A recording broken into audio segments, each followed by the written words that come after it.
Welcome to week 3 of Rocket League in the Gfinity Elite Series presented by Alienware. We're coming to you from the Gfinity Esports Arena at the Entertainment Quarter in Sydney. And we are pumped for another massive week of full throttle action live around Australia on 10 Peach. We definitely are. And our headline act today is a top-of-the-table clash between Sydney Chiefs and Brisbane Deceptors. Both teams are undefeated and hell-bent on staying that way. Yeah, definitely. Now, once again, you've got a chance to earn some sweet currency thanks to Incent in our loyalty rewards offer. During each match, keep an eye out for a special drop code at the bottom of your screen to get paid. All the info you need is at gfinity.incentloyalty.com. Now, if you're new to Rocket League and want to know what it's all about, here are the best bits from week 2 to get you up to speed. Game number 1 between Melbourne Avant and Sydney Chiefs. Melbourne Avant clearing it to centre. Trying to get the pass across, can't quite make it. The shot from Requiem, Sydney Chiefs. And he is having an absolute ball across to Misty. Up it goes, this could be in change. He sees the open net, he closes it out. Sydney Chiefs take the series 3-0. Go nuts for Sydney Raw! Their opponents today, Perth Ground Zero. Sydney Raw, can they make the final push, the final shot? Ghost is up for the ball. He misses it, and Talandina makes quick work. Can Delusion finalize this goal? He passes it up. Decker's up for it as well. Talandina recognizing he needs to get back for it. The shot on, this could be the one. Walcott out of nowhere. What an incredible play. Lim is up for the ball as well. The speedy plays from Perth Ground Zero. I think it's an open net.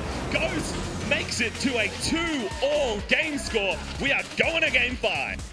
Perth Ground Zero just trying to clear it out, but the follow-up from Ghost, this could be what they need. Walcott is there. No defender in sight. They just needed that third person in on the rotation. Ghost with a finish. Perth Ground Zero have made the comeback story. My, oh my. That is a well-deserved reverse sweep. The final series of the day, Melbourne Order versus Brisbane Deceptors. Smart plays from both of these teams. It's unrelenting. Now Yeatsy challenged away. The shot up from Jake. Brisbane Deceptors are back into it. It is 2 apiece. Very, very trusting passes from Brisbane Deceptors. Wow, Jake, the dribble play as well as the fake pass works out so well. Can Brisbane Deceptors finalize it? Got to hit the ground. They do it. Brisbane Deceptors have made it to a Game 5 comeback. And that is a real tested character for a young side. It is time to bring in our Rocket League analyst for week 3. Keep that round of applause going for Yummy Cheese Man. Yes. Good to have you back, Dave. You were just in Vegas for the Rocket League Championship Series. How was that? It was fantastic. I mean, seeing the OCE teams playing so well there. Chiefs took down NRG and were the first OCE team to ever make it to the upper bracket semi-finals. And then they ended up coming 4th as well. Not just a record for OCE, but so good for the OCE sports scene as a whole. Yeah, well, huge. Back at the Gfinity Elite Series, the pressure is building. The defending champions, Melbourne Order, just 1 point from their 2 games from the last 2 weeks. So what's going on? Yeah, that's a struggle. They might be defending the title, but they haven't been defending their net. It's a rough road for them. They need to start winning every single one of their series because we still have to remember they have to take down Chiefs at the end of the season if they want to get through. Chiefs are looking particularly strong today. We'll get into that in a sec, though, because the Deceptors were under all sorts of pressure last week against Order. They went down 2-1. They needed an overtime goal from Jake to send it to Game 5, which they won. Jeez, man, this was an incredible effort. And Jake had so many goals, but more importantly, all of them stepped up behind him. You can see his ability to play under pressure was so important. Right here, a couple of big dribble plays to get them just into that Game 5 in the first place, and then finishing it off, a big few goals from him. And that's 2 weeks in a row now that he's had that big effect on on Brisbane Deceptors. Yeah, definitely. Well, according to their captain, Jake, last week's win was an emotional roller coaster for his Brisbane teammates. The Game 5, Yeatsy was like, yes, look at me, I'm shaking, look at me. So they're definitely feeling like excited with the pressure. I'm more used to it, so I'm just kind of like, yeah. It is a tough experience playing on land and it's very stressful. I remember the days back when I was really stressed out, you know, you're just like really worrying, just like sweating, going, oh, what if we lose? You really have to learn to just let go of that. And yeah, hopefully they can learn to be a bit less, but it's all right. It happens. I can't ask them. Big challenge ahead for Deceptors to get today, rather. Yeah, round of applause. Why not? Good on you guys. Very supportive. The other thriller last week, though, was Perth Ground Zero's win against Sydney Raw. They were down 2-0 before grabbing the points, much to the relief of Walcott. Pretty frustrated and disappointed with the team. Obviously, going 2-0 down in a best-of-5 is pretty disheartening because you have to win 3 in a row. And while you're up there on stage and you're down 2-0, you don't feel like you can do it sometimes. But I said to the boys, let's just take it one game at a time. That's how we did it. We just played them one at a time, and we managed to somehow take the next 3. So it's a good feeling, but it's kind of a bitter way to win. You'd rather a nice clean win, and to lose 2 games so convincingly in the start of the series was a bit worrying for us. So we really need to knuckle down this week and practice and make sure we don't let it happen again next week. This was a huge result for Ground Zero. They were staring down the barrel of back-to-back losses until the momentum turned in Game 3 last week. Their ability to hold in was what was really key here as well. They went down those 2 big games. By all accounts, many teams would have been like on their back foot, starting to lose, but they held on. They weren't playing their best. They weren't playing to their potential, but that didn't matter. They held on, they grounded out, and that gives them the chance this week to really find out what they're doing, get those passes going, and perhaps take down some of the other big teams. Yeah, definitely. Well, here are the Rocket League standings after Week 2, thanks to Darius Coffee and Astro headsets. This is how it sits right now. Sydney Chiefs and Brisbane Deceptors are on top with 6 points each. Perth Ground Zero and Sydney Raw are locked on 4 points, while Melbourne Order and Avant Gaming have some catching up to do on 1 and 0 points respectively. Today we kick things off with 1v2 on the table, Chiefs versus Deceptors. Then Order take on Ground Zero, and to round it all off, Raw takes aim at Melbourne Avant.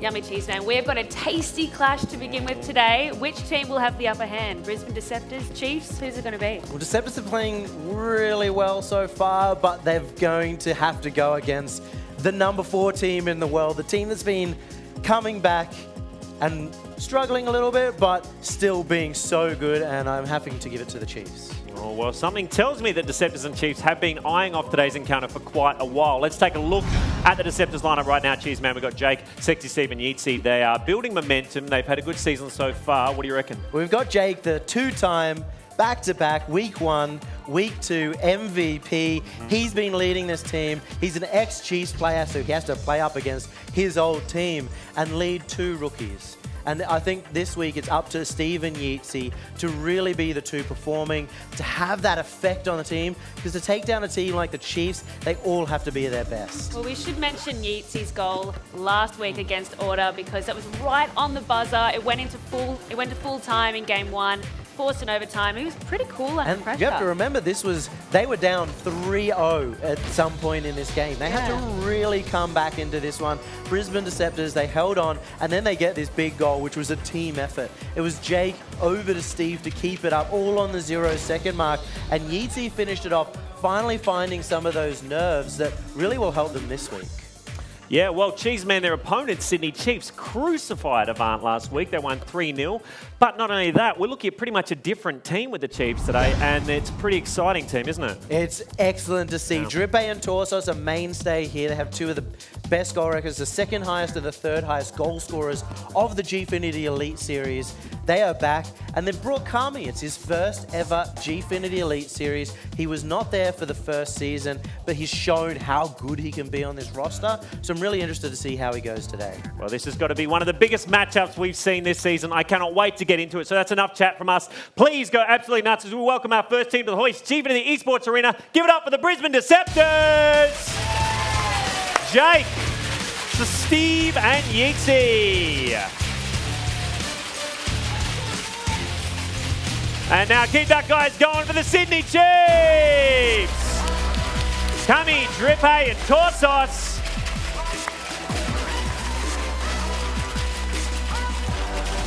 Okay, our opening match is just minutes away, and what a match. Don't miss it. Make sure you follow Gfinity.au on socials to get notified when we go live on CSGO, Rocket League and Street Fighter. We will be back real soon with Brisbane Deceptors and Sydney Chiefs. This is live Rocket League action on your Sunday. You don't want to miss it. See you soon.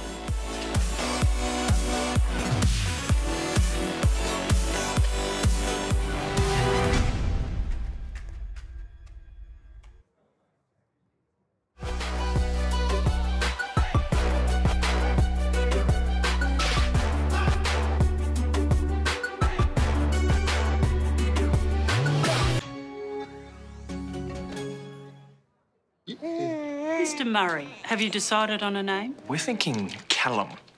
Calamari. Calamari. Calamari. Let's make it Jack. Drink it through with Dare iced coffee. 3 days ago, Coda announced that Zero would join Cell 7 in the upcoming Soma Worlds tournament. After so many league victories, switching teams this close to the tournament appears to be a deliberate move to destroy Coda's chance at the title.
Welcome back to the Gfinity Elite Series. Not long until our top of the table clash. Yeah, good on you guys. A little bit of a round of applause. Nice one. Rocket League here live on your Sunday. Brisbane Deceptors about to take on Sydney Chiefs. I mean, this is a huge clash. Cannot wait to get into it. But before that, Alienware is giving you the chance to win a brand new M15 laptop this season. It is the thinnest and lightest 15-inch Alienware gaming notebook ever. And this is your chance to take one home.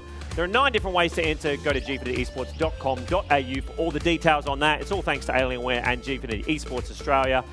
Yummy cheese, man, Mr. David Lane. I know you're backing the Chiefs in this one. You think they've got this. Is there anything the Deceptors can do? What can they do to take it away from them? I think they really just need to get in the Chiefs' heads. We know that the Chiefs are going to be underestimating Brisbane Deceptors, and I think the fact that Jake is their ex-teammate is going to really lean into that. If he goes for demos, goes to these big risks, and goes for just plays that shouldn't pan out, it'll get into Chiefs' head. They'll start thinking, why is this working? And they might be able to spiral down from there. Well, we'll see. We'll see who takes away our first match of the day. We're going to cross over to our dynamic duo of James Cowan and Jake Ozzie-Penko to call it all live. Over to you guys.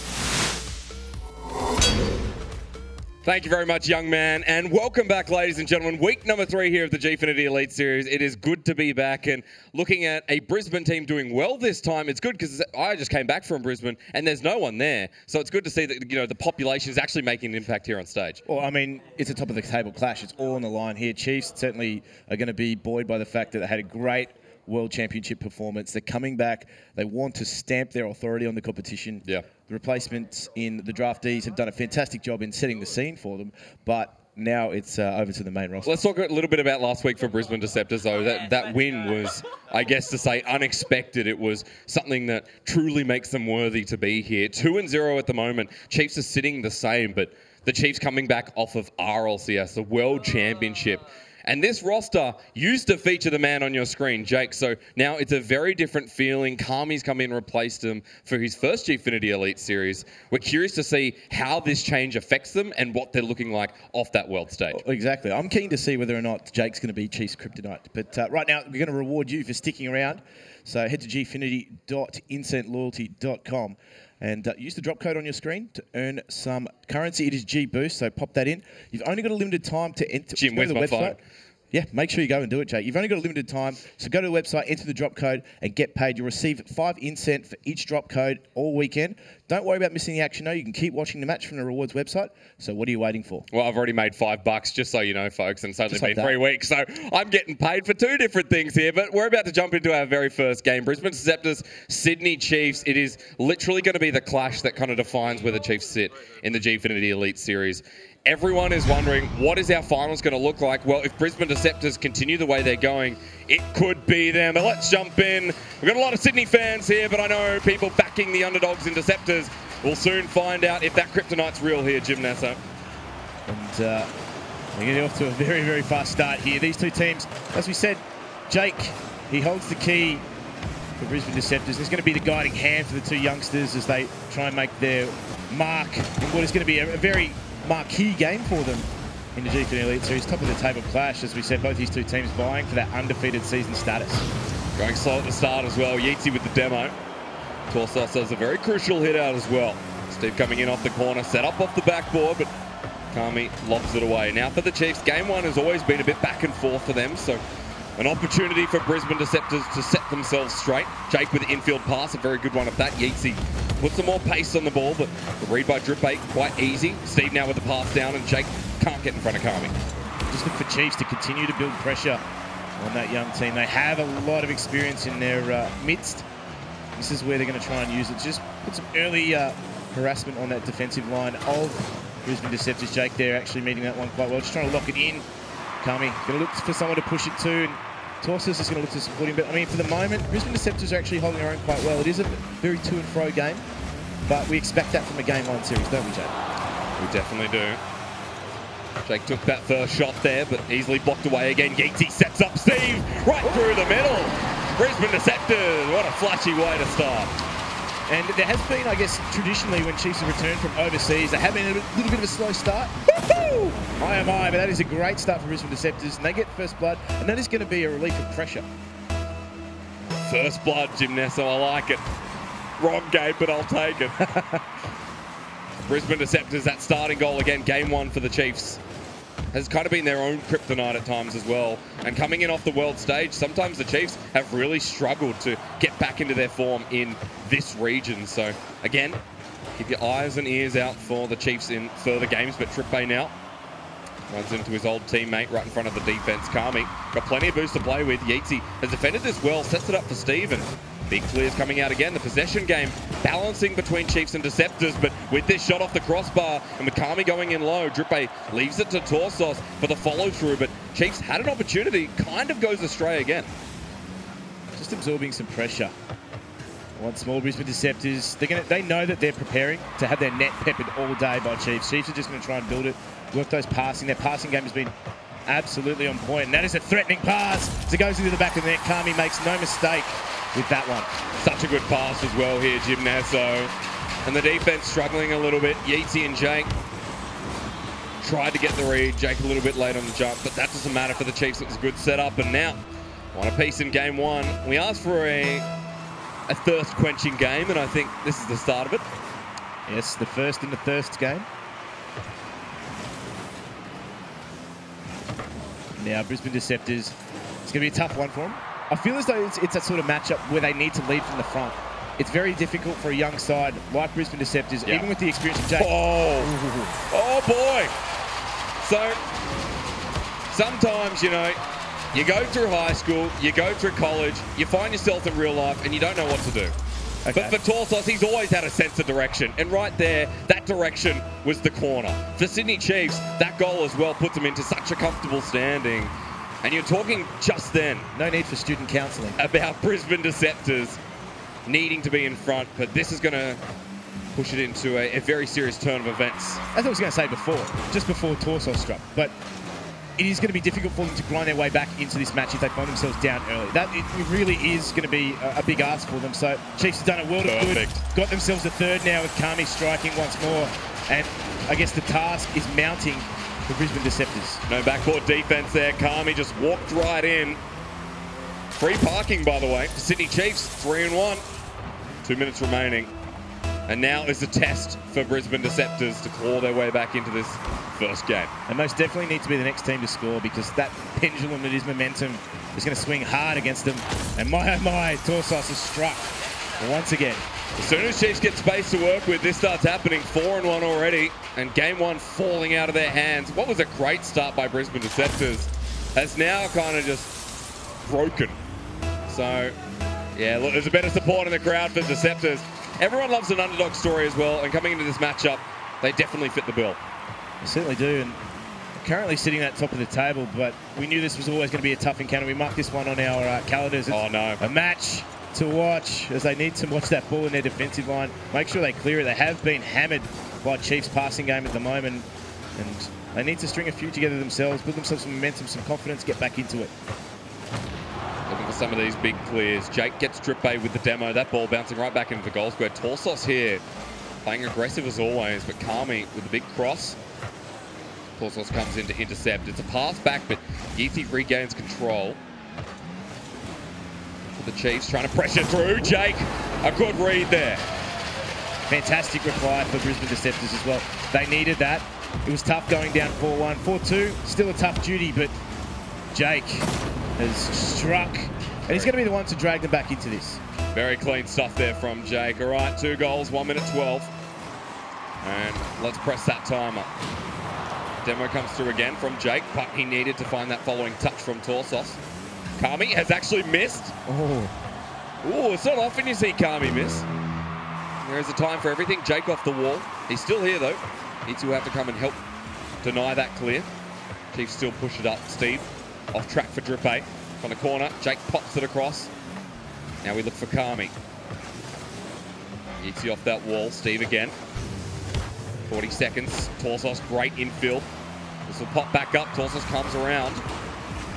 And it's still Kami to recover the ball. Now, because Chiefs have kept it down this half for so long, they've played the possession game. It feels like this first game will be secure. But you see the fire in the bellies of Brisbane Deceptors. So, still always ample opportunity for them to make an impact here in this series. Chiefs with that possession, it's just chewed up a lot of time for Brisbane Deceptors as well. It's kept them without the ball, kept them on that defensive back foot, and they've done a good job just to secure themselves. Potentially another goal here, as it does bounce in off the upright and find that 5-2 score line for Sydney Chiefs. Just running away with this game, and the Chiefs, even coming back internationally, even though we talked about game one, you know, kind of being their weakness, as shown in the past, they're looking stronger and stronger each time they come back from this world stage. And Jake now has to go against his old team. Game one for the Sydney Chiefs. It'll come to a closeout here. What fire from Brisbane Deceptors, but from the bellows breath of Sydney Chiefs, it was just too hot. Game one. What a performance from the Chiefs too. Once the floodgates were open, they were open. And they hit that 4-1 scoreline. They really made Brisbane Deceptors pay. They didn't find an answer quickly enough. They did get themselves a consolation goal at the end there just to build some confidence back in themselves after a great start. Yeah. But Sydney Chiefs are so good at directing traffic. And again, for Sydney Chiefs, they just come into this land. They come into Gfinity so confident. Last season, it was a bit of an upset. You know, Torsos talked the big talk and unfortunately couldn't match it against Melbourne Avant. But there's very different standings here in this season. Brisbane Deceptors seem to be that team that can create the upset. But as soon as Sydney Chiefs got rolling, as soon as they got in front, they just didn't stop. And that's the experience of the team too. As we said, coming back from the world stage, they've also gained a wealth of experience in competition that they've just been in. So they're going to then bring that back to the Gfinity Elite Series. And of course, in these sorts of situations, they're going to capitalise on every opportunity. They're going to make you pay for every mistake because on the world stage, that's what the best teams do. Yeah. Sydney Chiefs showing huge here, Gimnesso. And it was passes like this, it were moments like this. Torsos had a ripper of a game. And if you have to pick one Rocket League game to die happy to, look, it wouldn't be Torsos' game, but if that was me, I'd go the first goal, to be quite honest. So for Sydney Chiefs, they're definitely showing so many signs of life here in the Gfinity Elite Series, Jim. We look forward to this game 2 that's going to be coming up next. We're going to have a short break. When we return, game 2, can Brisbane Deceptors come back?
Live on 10 Peach, this is Gfinity Elite Series, and boy, we started well with the Chiefs, and boy, did we see some fire back from Brisbane Deceptors, but we're men now, and we're going into game 2. That is correct. We saw, I guess, Sydney Chiefs really stamp their authority on that first game. They want Brisbane Deceptors to know who the kings of Gfinity are, at least in terms of that group stage play. Kings of the ocean. Yeah, the oceanic region per se. But I mean, in terms of what now Brisbane Deceptors need to do, they've had that break, that cool off. Jake is no doubt in the ear of his 2 young players. That guiding hand that he is, he really needs to take them and guide them through the next few matches, because this is going to be all on.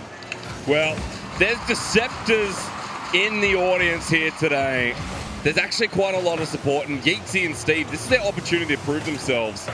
And to shut down the Chiefs, or even just take a game off, would mean so much to start them off here in this series. For Brisbane Deceptors, it would be their rise to fame. Let's find out. Game 2 well underway. Kami finding that touch off the wall. Yeatsy gets set sky high. What a great movie it was, but what a great goal to start us off. He has been absolutely bounced.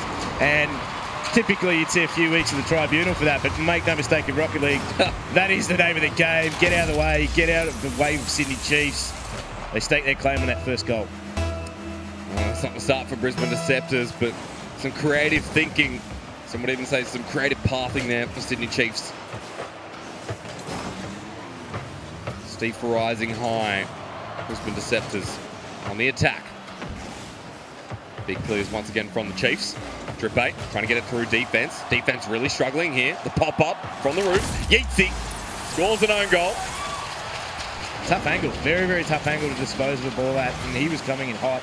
He didn't have anything really to work with in that regard. And didn't really calculate it right, did he? I guess you wait for Steve there, but you know what? Apples and oranges. So, Sydney Chiefs 2 goals. And that's not what you want to remember. Even here, that's good defense from Steve, though. Jake passes it wide over to Yeatsy. Looking to redeem himself. The pinch off the ramp. Jake, blocked again. There's a demo onto Steve, too. They're really stamping their authority, at least in terms of that, like the bumps, the demolitions, the there it is. Touches. And that is a great reply. Yes! That's what we want to see. I think that redeems Yeatsy. I think if you put Yeatsy in a tribunal, you know, did he cost or make the game? You come down to this moment and you say, Yeatsy, good. You've recovered. Now let's get some more. And he certainly made amends for his mistake earlier. He's gone 1 for 1 in that regard, but they need to make sure that they do not leave themselves open at the back. Sydney Chiefs are always waiting, watching, and seeing if they can just pounce on any mistake that you make, and they can't leave that ball bouncing around. They need to make sure they clear it cleanly, get those passes going. Confidence in the defense, confidence in the defensive passes will go a long way for Brisbane Deceptors. Confidence in Steve right now. Jake trying to take on those 50-50s. Steve coming through. You speak of that confidence, I think Steve probably performing the best so far. Jake always leading the way, but Steve picks up the saving medal now for Drip 8. Not towards net, but set up for Kami. Oh boy. Good play out of the Chiefs so far. They're making it look easy. And warring trends, or signs, I should say, for Brisbane Deceptors. Let's see, 3 minutes 20.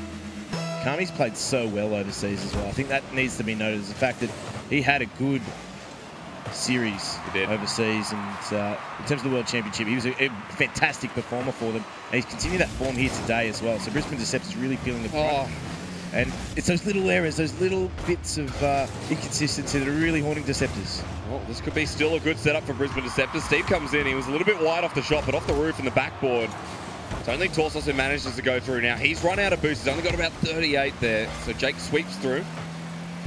And Steve can't manage to keep that going. Drip 8 bumped out of the way, but for how long? Kami rolls it underneath Jake. Drip 8 comes in. This is just Chiefs.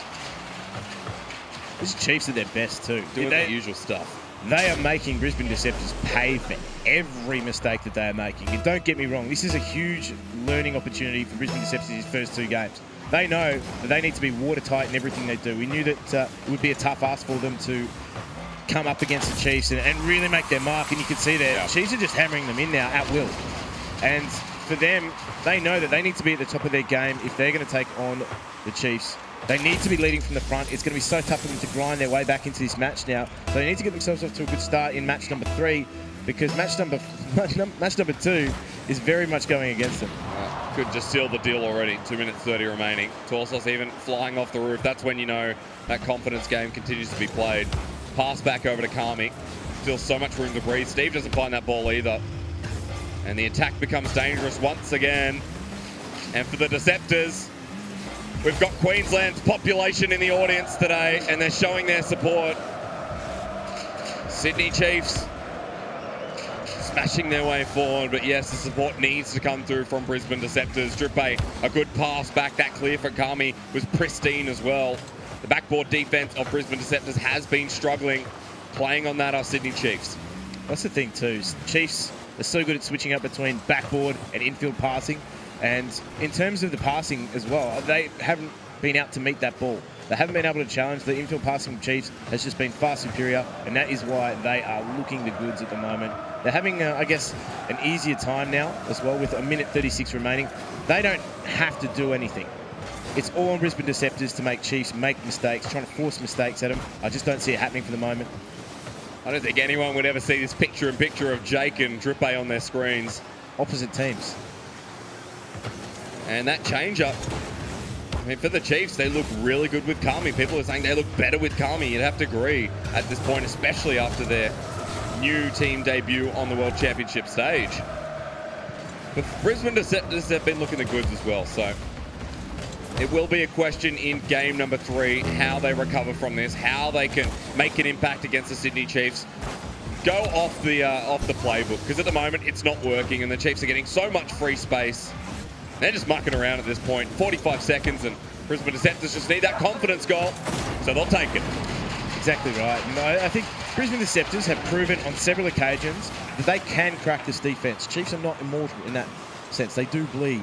And if they can tighten up their own defense and create a few more chances, game 3 could be a very different story. But we're going to need to see consistent Rocket League and a 5-minute period of consistent Rocket League from Brisbane Deceptors. I think we're looking at Steve in the following matches as well. He feels like he's just playing some great Rocket League. Drippe's still playing around in front of this net. So this game 2, again, confidence seems to be the word in this series. And I think we'll tagline it moving forward. And if this does go more than 3 games, then it will be about that confidence that's been heightened by Brisbane Deceptors. But 22 seconds remaining. Chiefs are just set up once again. The defense in a bunch for Brisbane Deceptors. Let's keep an eye on them in game 3, folks. 10 seconds remaining. And for the Deceptors, this has not been all for naught. Brisbane Deceptors have shown their finesse. They've shown what they can do. And moving into this next game, let's find out if they can challenge the Chiefs.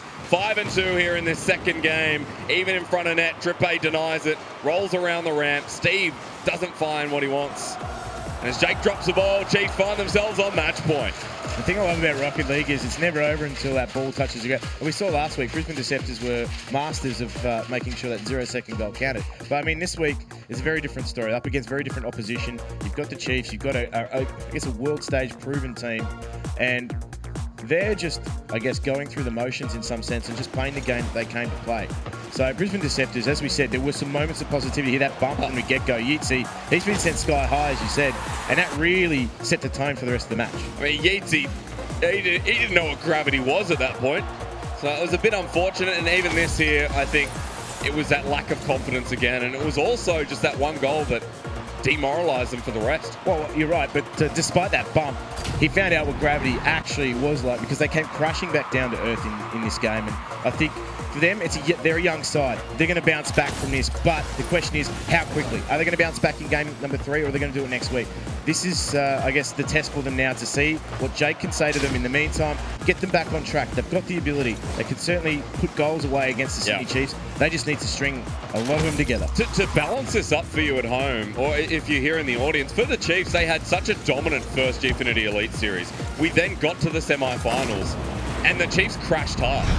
So, you know, even though this called league play could be quite similar for the Chiefs, it's when we get to those later stages, when we get our top 4 teams, that maybe the Chiefs look a little bit weaker. But for now, they are in form, and Brisbane Deceptors have to match that. The Chiefs are not coming down to their level. And it doesn't feel like that level is too far apart right now. It's just a couple of moves from Brisbane Deceptors, and Game 3 could be very different. Oh, Brisbane Deceptors is the dark horse of this competition. You look at the experience on that roster and you think, okay, well, Jake, yeah, he's the cool, calm head. But I mean, Steve's been around for a while. And of course, Yeatsy is certainly rounding him out with some young mechanical ability. So, I mean, they've got the ingredients. And I said in weeks gone by, they just need to Jake and bake. So they're going to look to him to really spice things up. Jake passes the ball forward to Steve. This is the momentum, but Yeatsy, if he was right in front of net, maybe that could have been an opening. Steve with the pop-up. Kami doesn't really win that challenge, but Torsos was cemented. Steve comes back in, but Trippay's already cleared the ball. This is the issue. The Chiefs, so much space to play with. Trippay over to Kami again. Confidence for Jake, but not a big clear. Steve there.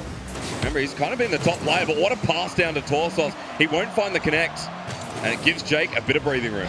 This is what Jake has been doing for a few weeks, just running that ball down, making those individual plays, and by his own account, ball chasing a little bit more too. So, I mean, he's looked a lot freer in that sense, and that's an interesting double bump.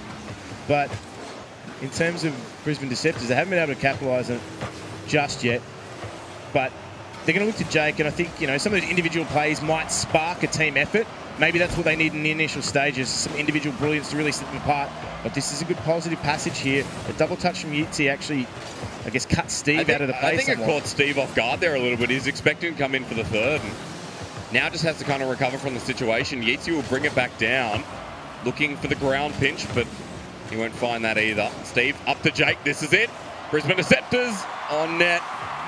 Kami just blocks the net himself, so a couple opportunities there for Brisbane Deceptors. Good to see a nil-all start, especially for the Deceptors at this point. Can Steve change that? Up for Yeatsy. And Kami again. The brick wall continues for the Chiefs. Everyone's up here, so if they find net, they're going to find it well. Yeatsy up again. The Chiefs start us off. That is heartbreaking for Brisbane Deceptors. They built such a great passage of play. The rotations were great.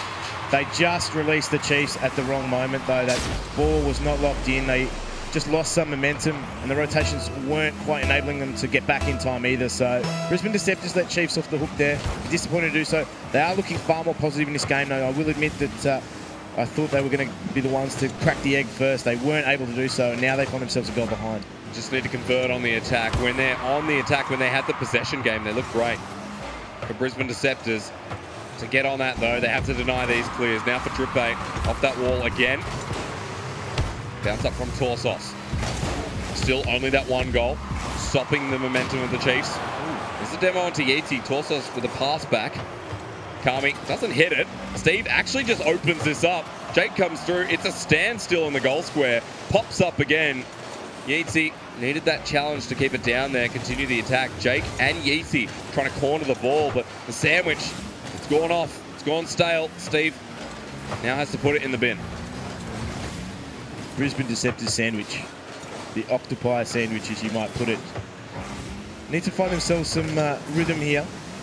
They were showing positive signs early on, but it's just been a bit of a lull in what has been a good positive start for them. And now the passing game is good. Yeatsy needs to finish that off. That deserves a clap. I tell you right now, that deserves a clap all the way from the other side of the field.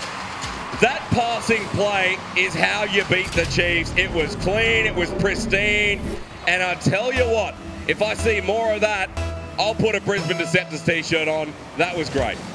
And that is how you make a great sandwich. Brisbane Deceptors now got some confidence back in the bank. They're going to grind their way back into this match. And with more passing play like that, more sustained pressure, that is how they're going to find themselves potentially in front of the Chiefs. Still putting on the attack. Still that room to breathe, though, for Sydney Chiefs. Stuck in the midfield. Trippay gets it through one, gets it through the other. Close call there. Steve lucky to still be there, but Torsos just received the pass, pops it up right in front of that goal square. Kami hasn't committed forward, so there's still that opportunity there. They can find the clear, but Kami now still here. Steve uses the speed off that backboard, gets the ball out of there, comes through, committing, playing faster to the ball, taking more risks. Brisbane Deceptors all pushed up. This will open it up for Torsos. And with risk, there's reward, but you can see the risk factor shining through. Yeah, unfortunately, Brisbane Deceptors there, they just had way too many players committed up the field, and they've been doing such a great job of maintaining pressure. They felt as though they needed to try and continue that passage. and nobody rotated back early enough. They had too many, and well, Sydney Chiefs let off the hook once again. Brisbane Deceptors doing a fantastic job. They just need those finishing touches. 1 minute remaining. Brisbane Deceptors. That one goal's important. Drippe. This is a touch, so opportunities to exploit here. The Deceptors. Kami's once again come through and kind of been unchecked, unbalanced. Kami, the pass back. Here's Torsos, pops it up. Jake comes through. He knows his old teammate. What a second touch from Torsos. Does it again. That is such a smart touch as well. I mean, the Chiefs, they want to put this series to bed. They want a 3-0, and they want themselves claiming the top of the table here at the Gfinity Elite Series. That is the way to do it. Drippe has made quite a few smart little touches, little moves just to push the ball past his opposition. I tell you what, Torsos is the Dwayne "The Rock" Johnson of Rocket League. You know, he looks good. He's always good. You ask, does he have any downtime, or is he always that muscular, or in this case, so good with the car? And I mean, he is the people's elbow. Yes. Yes, he is. And he's always cooking something. At this point, cooking up a storm for the Chiefs. 3-1, 30 seconds remaining. Kami has set this ball up, even though he goes past it.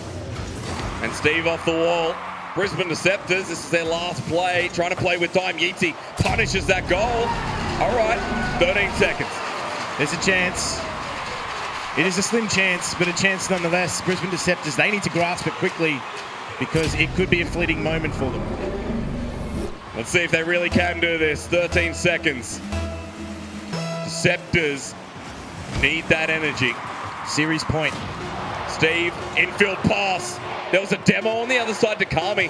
This is still viable, but Steve needs to turn back around. Yeatsy over to Jake, but he's missed the touch. And that's going to end it there. Sydney Chiefs close it out 2-1 in that last game, but 3-0. Another 3-0. And they made it look very, very clinical in the end. But Sydney Chiefs were troubled by Brisbane Deceptors for a few moments in that last match. Brisbane Deceptors, I think if they actually started the series the way that they finished in game number 3, they could have pushed the Chiefs a little bit further. But, I mean, once the floodgates were open with Sydney Chiefs in games 1 and 2, it really didn't look like they were turning back. Can I just say, that passing play from Brisbane Deceptors is kind of the insight of how that match could have gone and how close it could have really been. Just a couple of key moments that the Chiefs took over. And again, Chiefs always take over control in their games. That's why they're the 4th best team in the world. So you start questioning, can anyone really beat the Chiefs? Is it going to be another season where there's an upset in the semi-final, or are we going to see 3-0s continue? Well, I mean, Brisbane Deceptors, they made a great account for themselves here in game number 3. And you like bank accounts a lot. I do. I love accounting. I love counting beans. But in terms of counting goals, Sydney Chiefs were certainly counting all the goals in their favour. That passing play there, that was, I guess, a small snippet of the potential that Brisbane Deceptors have possessed. And I think it's just about harnessing that. And we said it was always going to be a task for them to string 5 solid minutes of Rocket League together. They showed moments. It was probably about 3 minutes of solid Rocket League. But this is great. It's good to see them back. You know, they'll disappear once again. They've got another tournament in a couple of weeks' time. But the Chiefs, their sub-roster's done enough to get them to this point. Now, moving forward, this is the main roster, the most dangerous form of the roster. And they're showing exactly what.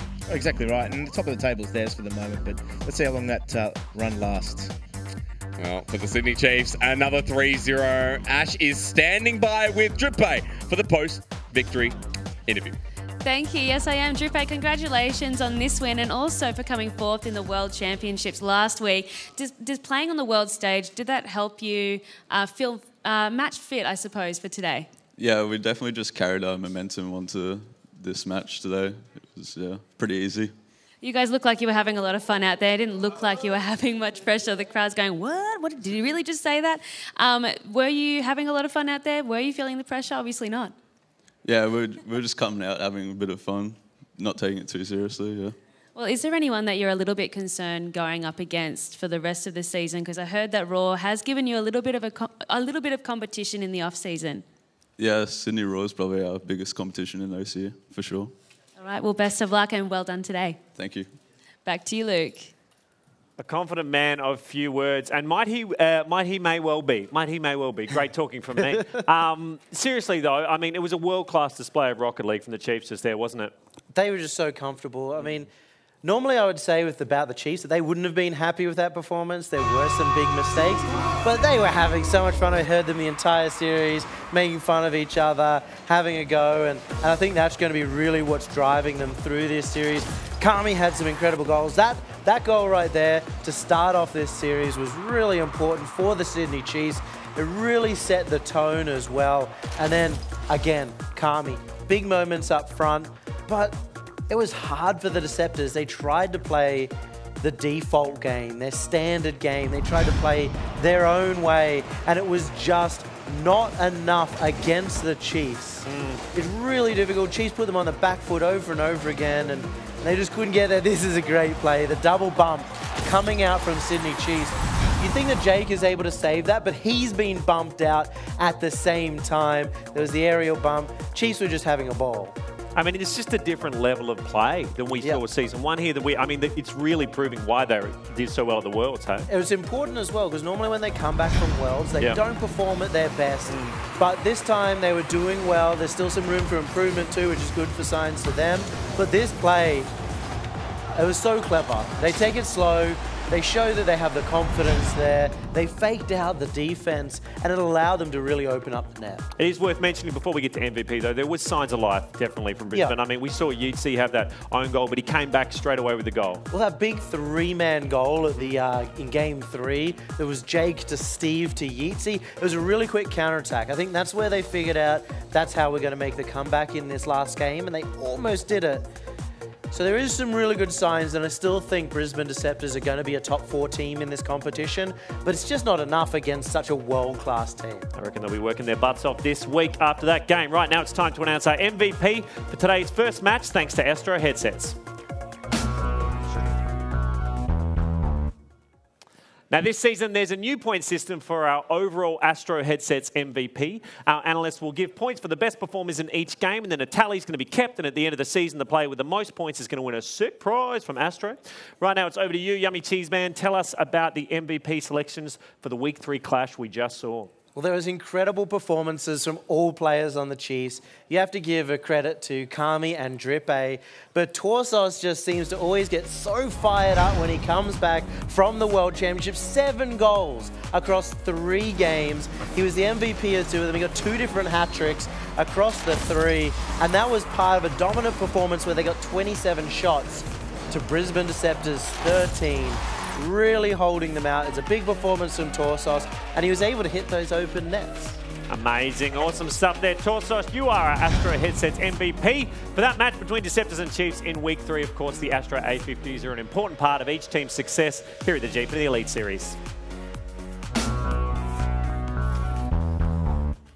There is lots more Rocket League action ahead. Melbourne Order and Perth Ground Zero are up next, but on the way out, the next episode in our Path to Pro series, giving you the edge thanks to Alienware.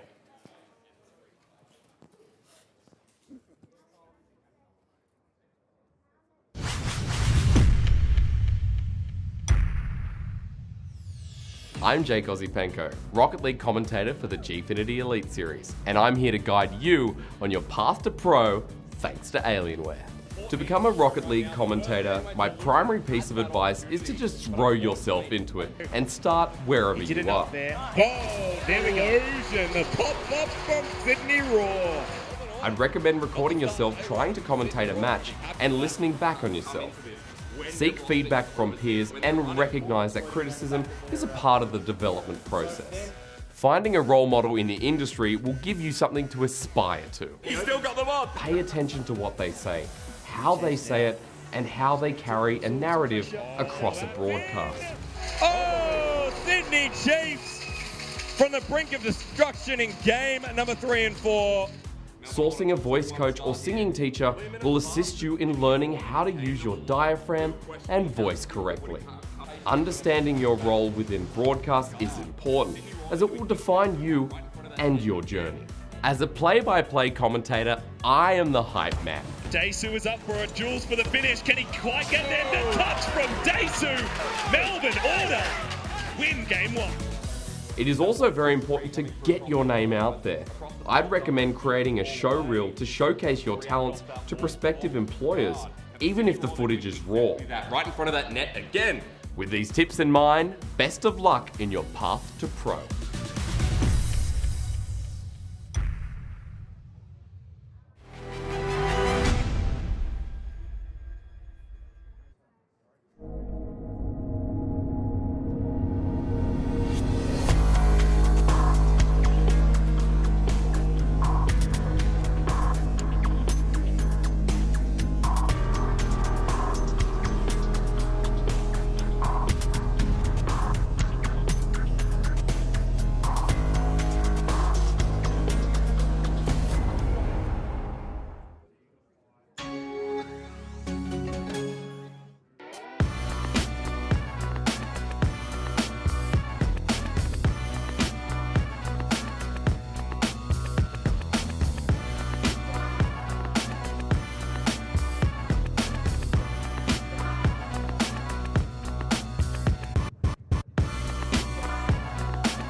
Give it up for Melbourne Order! I started esports with Rocket League itself. I didn't really know anything about the esports scene until about 2.5 to 3 years ago.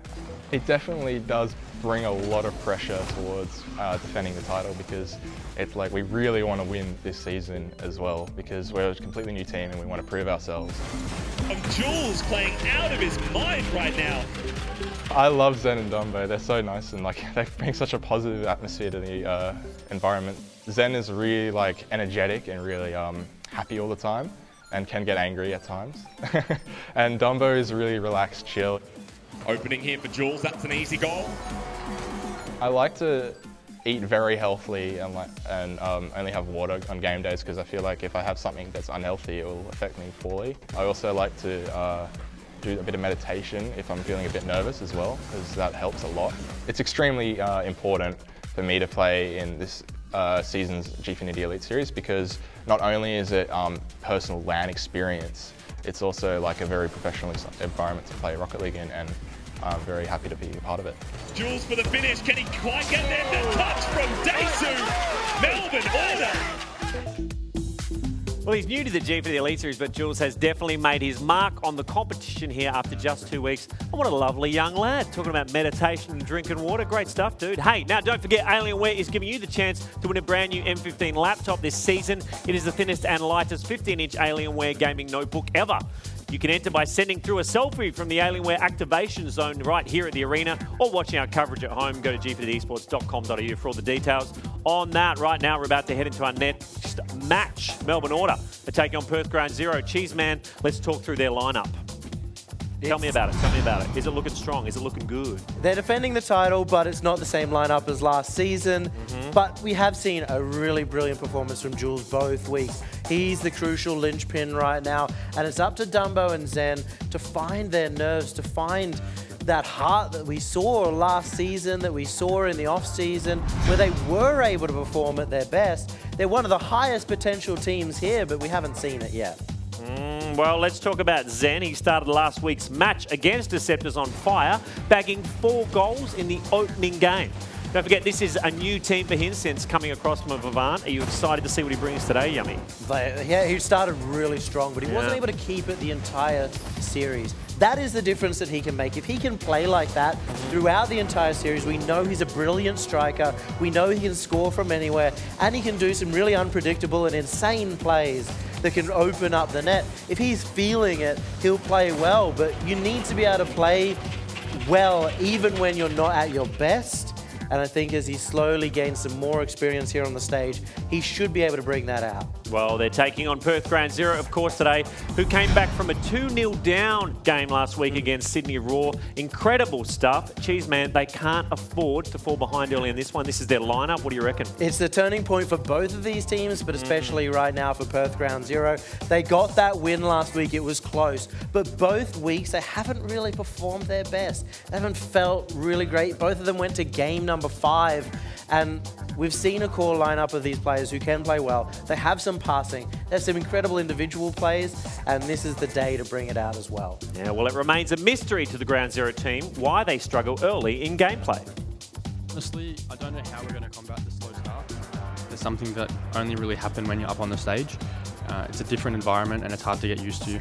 I don't really have a way of combating that apart from just next week at the start of the series. We have to be ready to go. We have to talk about how we have our slow starts and what we can do to change it. And I think we need to calm each other down a bit more before the match instead of worrying about the result, as well as trying to win the game rather than trying not to lose it. What we need to do is just focus more and trust our teammates more, so that we get straight into the games with a win. Two very calm and focused teams coming out for this match today. Let's get them out on stage. That's enough from us. Please go nuts for Melbourne Order! Dumbo, Jules and Zen. And keep it up for their opponents today. Keep it going, guys, for Perth Ground Zero.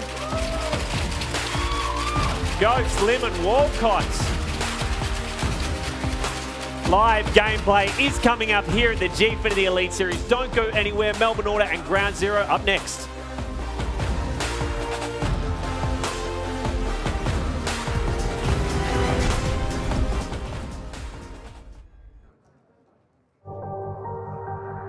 We create machines that make every experience more intense and real. With Intel Core processors so powerful, you can redefine reality. Because the best feature of a gaming machine is the power to make you forget it's there.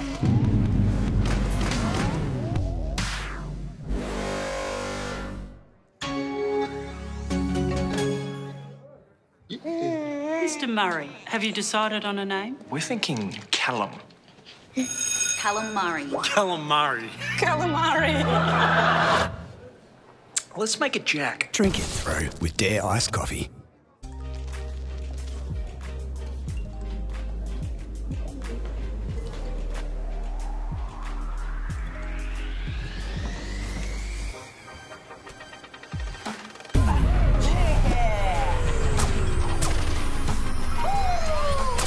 Like it's nothing. Come on, better get it. Let's go. Good job, team. Good job.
We are gearing up for our second Rocket League match, brought to you by Astro Headsets and Dare Iced Coffee. Coming up soon, there's another chance to earn some currency in our Gfinity Instant Loyalty Reward. When you see the drop code at the bottom of the screen, you don't have long to visit the website, gfinity.instantloyalty.com. Keep your eyes peeled for that.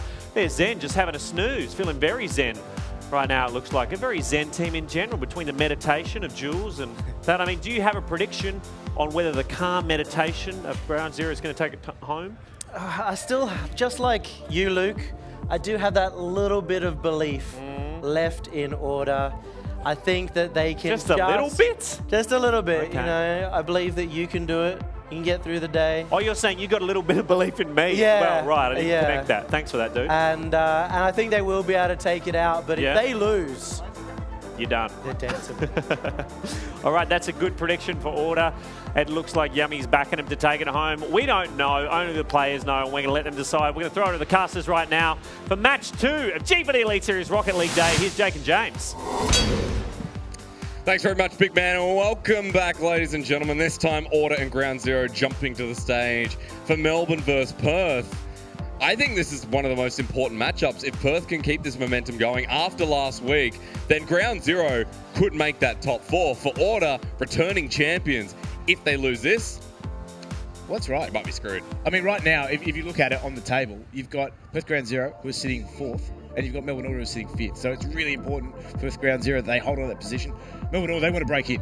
So they want to make sure that they secure that 4th position. It's a really pivotal match, and I think coming into the season, the results of this match will be looked back on, and it'll be make or break for either of these teams. Definitely will be. If you've been with us so far, you know that we're doing Incent for you. So right now, we're going to reward you for sticking around. All you have to do is head to gfinity.com or .instantloyalty.com and use the drop code on your screen, which is GTOPPER, to earn some currency. You've only got a limited time to go to the website and enter that drop code in, and you'll get paid. You'll receive 5 Incent for each drop code all weekend. And you have been already. I've made about $5 so far, which is pretty good. Don't worry about missing the action. You keep watching from the reward website, and this match is one you don't want to miss, so better start multitasking. Back over to Melbourne Order. this is the match that defines them. If they drop this, I mean, there's going to be a lot of question marks going forward. It's week 3. We're almost at that cutoff point. Well, it's midway in the season. In terms of what these two teams need to deliver now, they need to show that they've got championship credentials. And it's going to be displayed in this match. I mean, from Perth Ground Zero's perspective, they've shown that they could certainly be a force to be reckoned with. They did it tough last week against Sydney Raw. They need to set themselves up for a great back end of the season, and it all starts here. Well, I've got my cup of tea. I'm ready to go.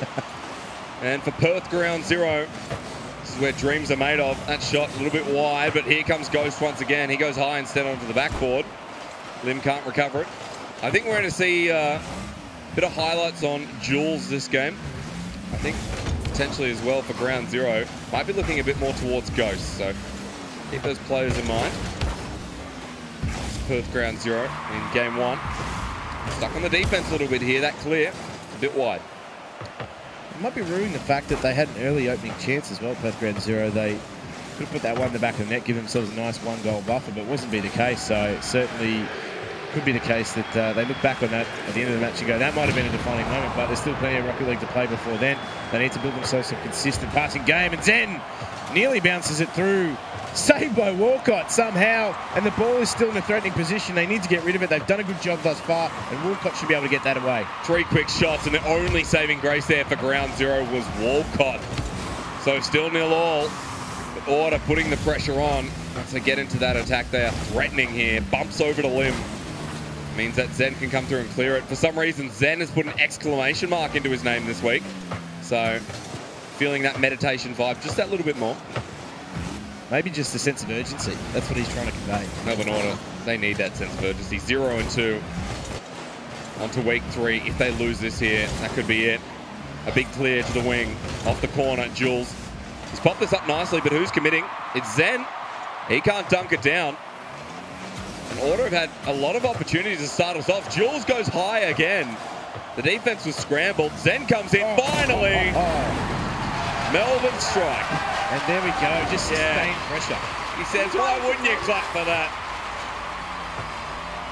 Rips the angle. Right out of Melbourne CBD. And Zen just putting finishing touches on what was a great passage from Melbourne Order. Perth Ground Zero, though, they had some trouble dealing with that ball at the back end of the field, and they certainly made to pay for it. But Zen, again, just going for that solo play, that pressure on goal, and sustained for the moment. But Perth Ground Zero now could just start to move a little bit more confidently with those passes. They might be able to get themselves out of the hole they're in defensively. I'm going to wipe my damn moustache off for this play. I couldn't. Dumbo, duck down. Walcott, it goes underneath. Maybe hitting the wrong button there. He did let that ball go underneath him, and the jump here has cost him that save. Well, oh no, he wasn't even close to it. He was actually in the back of the net. It's unfortunate. Melbourne Order take the lead, though. And we're saying this before, Ground Zero, they took that win last week. They're expected to be in this position with Melbourne Avant. They have everything on the line for this matchup. This is one that could get them through. Dumbo with the angle again. Ghost sends it wayward. Now off the wall, Walcott comes in again. This is a good setup, but no one's going to commit to that goal square. Jules receives the pass right for the infield. Zen punches it down. A block again from Ground Zero. The play continues. Lim there with the bounce through. So close. Ground Zero playing for their namesake. That has to be a goal the next time around. There's 2 minutes left remaining. They managed to get themselves back last week. We referred to them as Grind Zero because they had to get themselves back from a 2-0 deficit, reverse sweep their opposition. And they need to set themselves up better this week. They can't let themselves fall behind, I feel, in this matchup because Order are a very dangerous team, particularly now with Dumbo being back with his two teammates, Jules and Zen. They're looking a lot more confident than they were last week. No discredit to Daisu, who had a fantastic series, but bringing someone in at the last minute always makes it difficult for a team to make adjustments. That is a great goal. Look at the speed on that one. You're going down the Autobahn in Berlin, and you don't even see cars that go that fast. Hits it right, hits it ready. Things are looking peachy there for Perth Ground Zero. There is some pace on the ball too, so great placement as well. Gets them back in. More importantly, they don't fall behind by a third goal. And I mean, I'll say it until the end of time, but 2-0 is always a dangerous lead. momentum shifts so quickly in Rocket League. Definitely does. That's a big clear as well. Is that going towards net? A little bit wide. Lim comes in. Walcott with the shot. Ooh. Look how quick they are to react, Gymnessa. Adding some spice into the mix with Ground Zero. Great recovery, and all of a sudden it's 2 apiece. Lim leaves it too. And you'd think that Lim would try and turn around and do something with it. He swings past the ball, and suddenly Perth Ground Zero, the fans are alive here in the arena. 2-all, 1 minute 15. Pressure on that defense. The goal square again put up by Ground Zero, but a minute 10, Jules is ready to dunk that one down, denied by Ground Zero's defense. Couldn't let that ball touch the backboard either. They couldn't just risk having that bounce around the wrong areas, and Lim needs to get a touch here. He does a fantastic job of it, but Jules locking it in. You can see that Melbourne Order are rotating so well. They're sustaining pressure on Perth Ground Zero. It's the way that they needed to respond as well, going 2 goals down and having it squared back up after taking the first 2. It's definitely been a momentum shift against them, and this is what they need to reply with: sustained pressure on Perth Ground Zero. Risky clear there from Walcott. Jules bounces over the ball. That's a good pass to Zen. He's gone wide. Dumbo needs to recover, but Walcott, you're an animal. He's saving this ball left, right, and centre. That's his saviour medal put up as well. So Perth Ground Zero, they hold on. Overtime, is it there? Zen finds the weakness. Walcott again. Lim! Upwards and outwards, my friend. Upwards and outwards. 15 seconds remaining. Lim, join the club. Let's count that down. 5 seconds remaining. And Perth Ground Zero managed to hold on. Is it overtime, the first of today? Yes, it is. My, oh my, those saves, they were absolutely criminal. Somehow they have denied Melbourne Order from getting themselves a win and have taken it into overtime. Uh-oh. Zan passes it. Jules is not there. The third and final member, Dumbo, comes in. They'll rotate back now, Gymnesso, and Perth Ground Zero. This is their opportunity on the board. The infield to Zen. It turns into a clear. 2 members commit up. Jules is there. The defense still strong on Perth Ground Zero. Ghost just lobs it towards net. Dumbo saves it. But what's going to happen here? Ghost is wide. So many saves coming out from both teams, but opportunities are missed. It's only game 1 here as well, and that was a crucial challenge. Zen needed to make sure he got to that because he was the last line of defence at that point as well. So pressure back on Perth Ground Zero, and they're coming in hard, Melbourne Order. But now with the big clear, Dumbo and Jules committed up. Lim needs to find the ball through. That'll work for now. Then with the clear, follows it up with the touch. Ghost needs to go, but he can't. And Order, you're happy with the win, but are you comfortable with it? There was some heroics in front of net, let me tell you that, to just keep them in and take that game to overtime, but they couldn't reproduce them in overtime. And that is a fantastic game to start things off in this series. It's only game 1, and they're delivering thus far 6 shots from Zen, so he was a real pest. But, I mean, there were moments where Walcott was equal to that challenge. Obviously, Lim coming in clutch as well at times too, so it was some great plays from either 2 teams, and only a few moments that separated them. It was times like this that Melbourne Order positioning came into contention. And for Melbourne Order as well, you have to remember that the past couple of weeks, they've looked shaky. They haven't looked like a team, and there's been moments where you just question what they're doing. But some moments in this game, I think you kind of take it off them. You say, that was pretty good. That's how we should be watching this team grow. Precisely, and I think that is actually the exact same narrative that I will put in front of Perth Ground Zero as well. They've got so much potential in some of these players, and the way that they've been gelling, it's been, I guess, early on in some of these matches, they haven't been off to the best start. And they get themselves into the matches. Sometimes it's too little too late, but I mean, here we saw signs of life early on from both these 2 teams, and I think that sets it up nicely for the rest of the series. And the Gfinity Elite Series, game 1 was a hoot, but between Order and Perth Ground Zero, things are only just heating up. We're going to take a short break, but when we return, why would you not return with us here at the Gfinity Elite Series?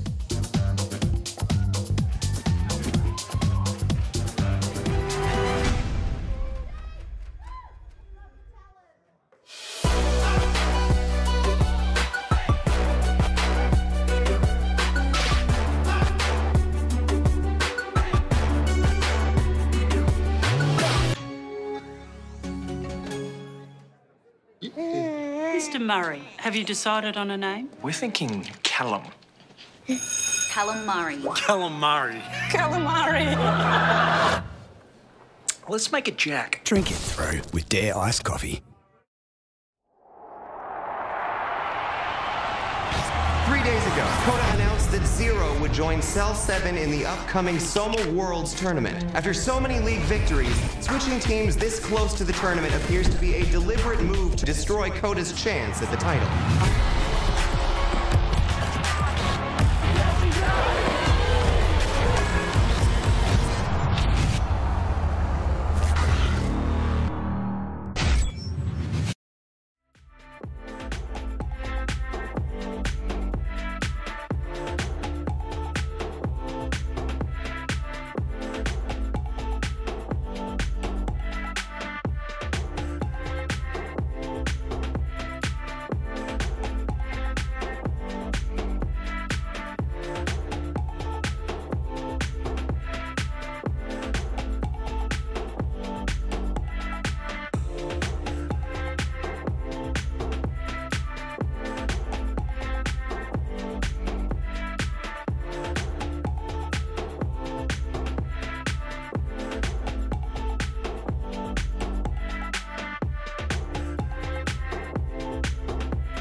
And this young legend had a bit of an all-star game in game one.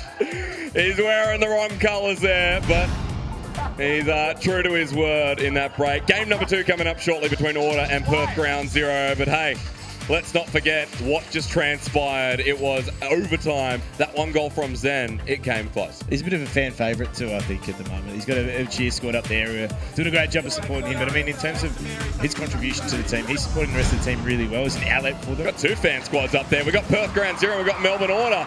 Both making some noise in the crowd here today. Let's see what happens in game 2.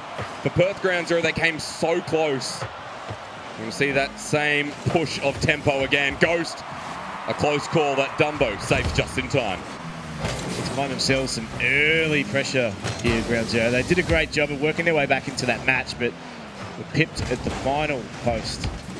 And Melbourne Order have stolen that one away, and again, just putting pressure on that backboard. They look to really just build from there, and that third man into the play is going to be crucial for them. Got a touch from Lim, by the way. Lim, again, needed. Pops this up with the help of Ghost. Zen comes in. Look at the attack from Melbourne Order. But now that the clears come through and now that many saves have been really hit up by Ground Zero, watch the aggression again. Lim, what a setup for Walcott. Oh boy, one attack was all they needed. Make no mistake either. Walcott's come flying through here at the moment. Just that opening created by some fantastic team play. Perth Ground Zero first on the board here, and they'll be confident now moving into this, and they need to sustain that pressure, need to keep Melbourne Order on the back foot, because Melbourne Order, they look dangerous when they get going. They definitely do. That one attack amounts to the goal. And off the back of Ghost, now it's his time to shine again. The angle perfect. Hits the crossbar. Walcott hits the same crossbar. Unfortunate move there for Perth Ground Zero. Not over yet. No, last week, definitely the crossbar was the MVP in some of those matches. And here again, it strikes, as we do have Jules. And there we go, looking for that infield pass. Walcott bats it away, and Perth Ground Zero just relieving the pressure somewhat. Lim with the touch-up. Challenge is looking pretty good here for Perth Ground Zero. Zen coming in off the wall. That infield might be a little bit dangerous if Walcott gets there first. The demo onto each other means the push eventually comes into it. Walcott in off the wall. The bump back and forth from Dumbo, but Lim's still here. He's winning a lot of these challenges. Set up for Ghost. Walcott, run on in, son. But Lim manages to take it through. Oh, Limmy. And a touch of an angel to find the angle. And there we go. He just laces that one nicely into the corner.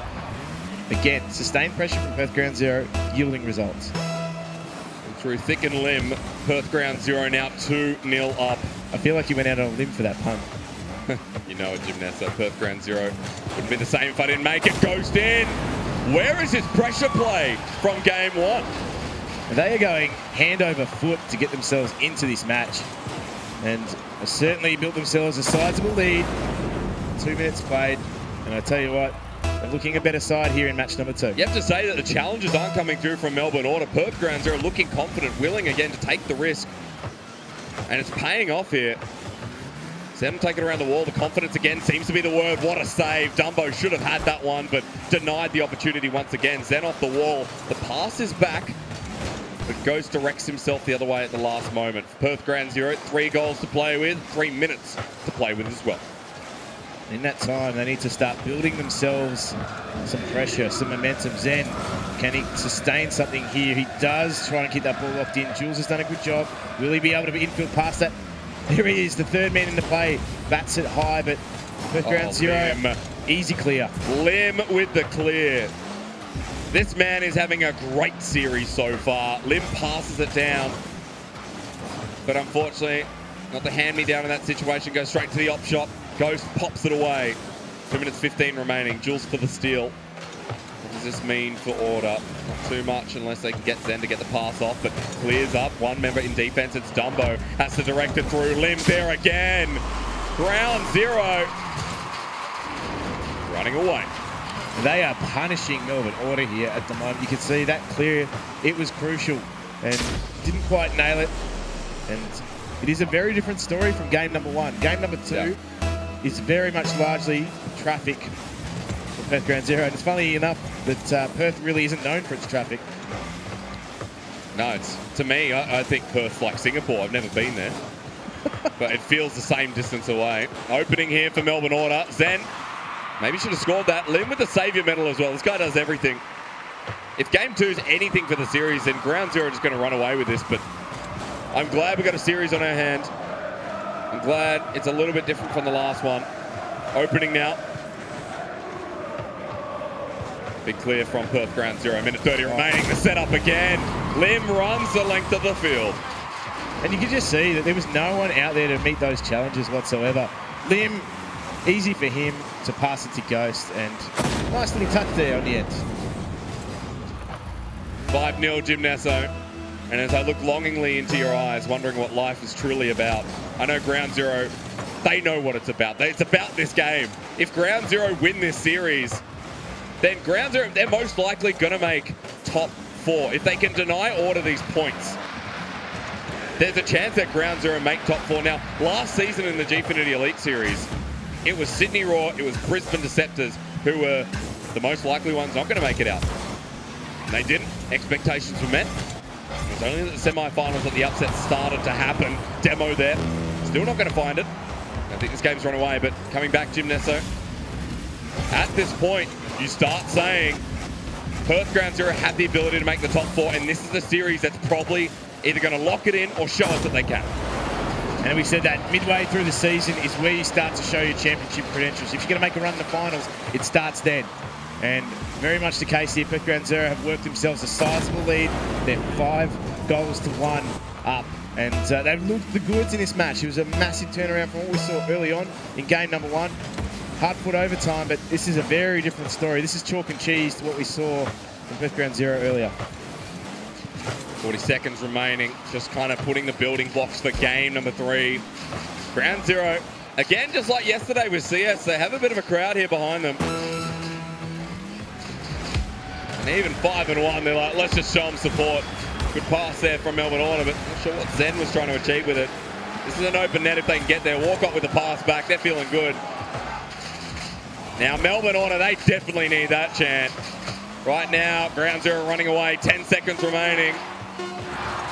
And this is Ground Zero's game to take. So let's run it down. Let's look at the series as a whole, one apiece. And Ground Zero have just changed the tides of battle here. 1-all. And they looked really comfortable in that match. I must admit that there were a few times where they went unchallenged in a lot of those passing plays. And Melbourne Order, they need to find that urgency. They need to find an exclamation mark at the end of their name. Zen's done it. Where's Jules? Game 2. That sense of urgency just not found. Perth Ground Zero. And again, it came down to Lim. Lim with the setups, Lim with the goals. What a performance. Well, even in that first goal there, Jules is attempting to run that play out, and he got bumped in the mix, and there was no one covering because they all started to rotate forward. And that really set the tone for the rest of the match because Perth Ground Zero was simply too fast on the ball. They were always troubling, and even the passing plays were going unopposed there, and you can see Zen just having some trouble in the back of the net. But Perth Ground Zero, from start to finish, looked comfortable, and you can, I guess, just from time to time here, see that Melbourne Order never really found themselves comfortable in that match whatsoever. I think for Melbourne Order, Game 3 is going to have to be a different story. If we see them shut out like this again, Ground Zero are going to run over them. And Melbourne Order, their chances of making it to the top 4 could just be over. As I said, we referred to them last week as Grind Zero. They show that they can get themselves back into matches. This time, they have the chance to just close this one out. Well, I'm pretty happy to see a best of 5 maybe go the distance here, Jim Nesso. However, waiting for us backstage, it's time to go behind the scenes to see how our teams prepare backstage. Ashes with CJ from Sydney Raw. It's Dare Drink It Through time. Drink it through with Dare Iced Coffee. Hey guys, I'm hanging out here with CJ. It's so good to see you. You've just come back from the World Championships. How have you been preparing for the season? Yeah, we just got back on Wednesday from the World Championships, so we're feeling a little bit jet-lagged, but we managed to sneak some practice in, and yeah, we're ready to go. It's your first time at the Gfinity Elite Series. Do you have any expectations? How are you feeling? Yeah, we did miss out last season, had to sit on the sidelines, but it's a great venue, so we're just really keen to get into it and put on a show. Well, I've organised the most important meal of the day for you, breakfast. So here we go. I'll just pour some Dare in your cornflakes for you. There you are, sir. No, hang on a minute. That is not how you have your cornflakes. This is how you have your cornflakes.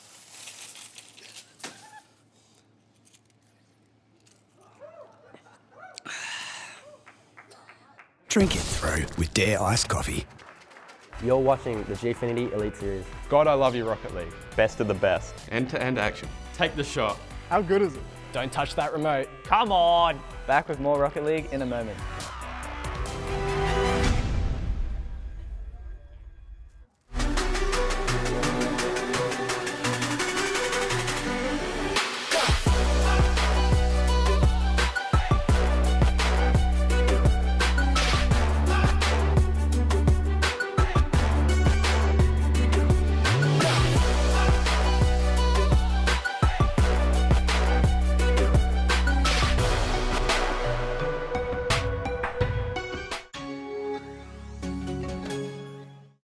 Mr. Murray, have you decided on a name? We're thinking Callum. Calamari. Calamari. Calamari. Let's make it Jack. Drink it through with Dare Iced Coffee.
And welcome back to the Gfinity Elite Series. It is all level between Melbourne Order and Perth Ground Zero at 1 game apiece here.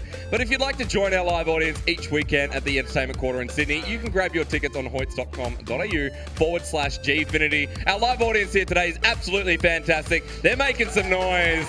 And why shouldn't they want a piece again? And Order need to strike back now because Ground Zero looks too clean in that last game. Again, another pivotal match in this season. I think both these two teams realise that fact.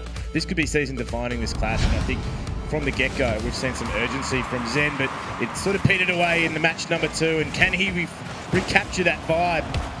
Questions will be answered here in match number 3. Starting on the attack, ooh. Jim. Oh, they don't mess around, do they? A couple of defensive mistakes maybe there from Perth Ground Zero. Then comes in for the connection with Dumbo. And unfortunately, swiped left. Goes, pushes up. Ball. It was a good bounce, but Jules with the clear. And again, pushing forward. Melbourne Order actually putting the pace up. Zen will be wide once more. Looking for the bump. Pass from Ghost. Doesn't connect. Both these two teams just making those adjustments, trying to work those plays. Ghost couldn't quite get that pass away, and now Melbourne Order are starting to work their passes through. Jules puts that one on net. Demolition actually just a bit too late. And you can see the sense of urgency now coming up from Melbourne Order. They're starting to really get going and trying to put that pressure on. Lim, what a touch. Almost sets up the goal. And you're right, Jim. For Melbourne Order, they've put the pace up. They've made changes here in game number 3. And now it's going to come down to the wire. Jules. It's high. Zen's back as well. He'll hit it back into the corner, but everyone's rotated back. Zen just tries to center it, but Walcott, massive clear. Ghost goes up. He bumps Jules. Who knows what would have happened there. Dumbo, look for the dribble. This is his time. Bump away from Ghost. Getting aggressive, both teams, but Dumbo commits forward. Zen's up here as well. Angling again, just not right. Jules keeps the play in contention. Might be able to pass it back. Walcott's here, hasn't done anything with the ball, but Lim once more.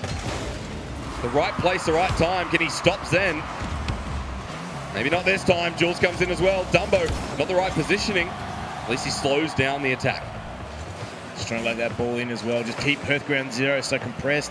They can't get out. They can't get him out and get boost. Walcott manages to escape momentarily, but he has to run straight back into defence because the team has not cleared that ball out. So a risky play, but it is needed because the pressure that Melbourne Order are sustaining at the moment is not allowing Ground Zero to get anywhere. They have no boost. It's very difficult for them to get to the ball.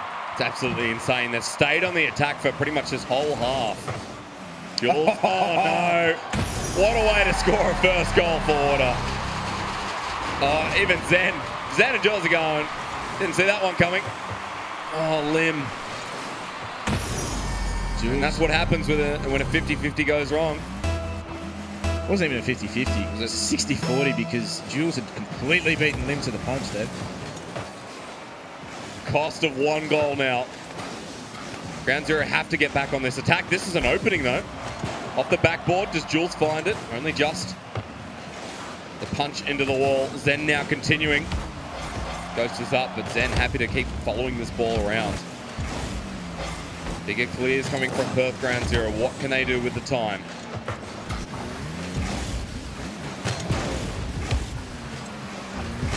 Dumbo responds. Up again the field. Lim. Won't find it. Jules actually the setups here once again for Order. And you can see Zen happy to commit forward, playing the aggressive path. Lim pretty much doing the same, but he's kind of a jack of all trades.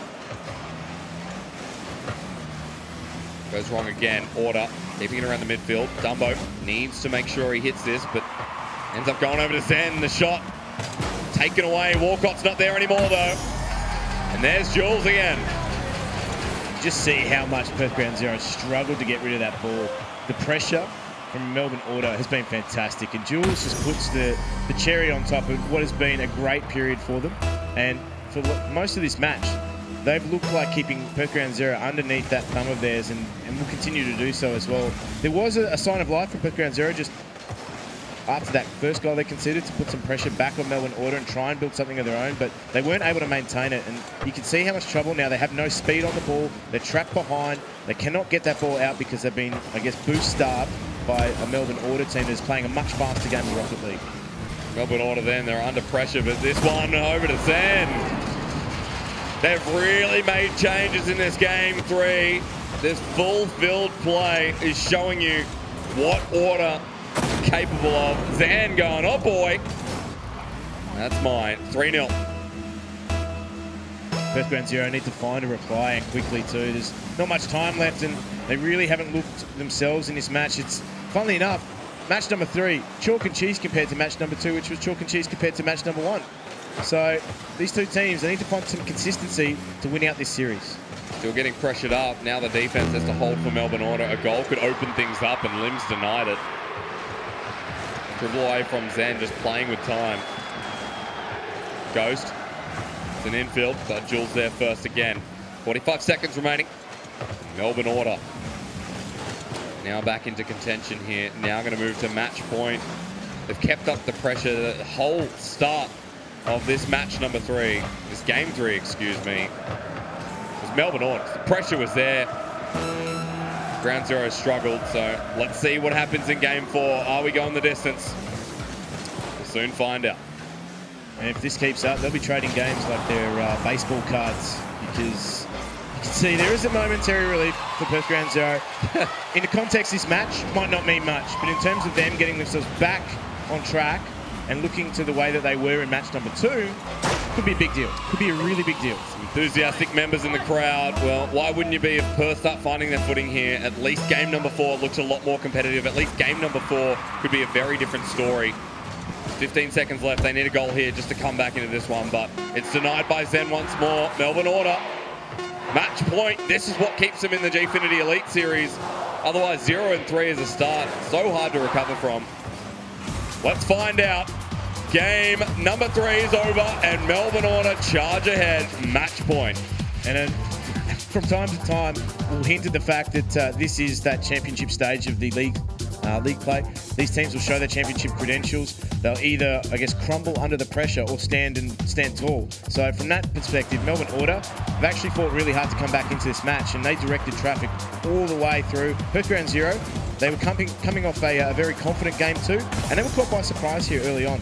So you could just see that they were a little bit slower in the challenges, and they were punished for that. Perth Ground Zero. It was just that first goal by Jules that just caught them off guard, and from there they just lost all sense of confidence. Ground Zero, you can't do that against Order because they have great individual players. Zen and Jules had bangers of a game. And it was only this last goal that made you think, all right, game 4 might be different. Well, I mean, I'm hoping from Perth Ground Zero's perspective, game 4 is going to be very different. Because we saw that in the last match, they were the better team, and I don't know what happened there in that break. They cooled off a little bit. They took their foot off the gas, both figuratively and literally, and you can't do that against a team like Melbourne Order. They play very fast and very aggressive. They've got some great individual players, and you can't give them space to move. Hopefully they can recover in the Gfinity Elite Series right after this short break.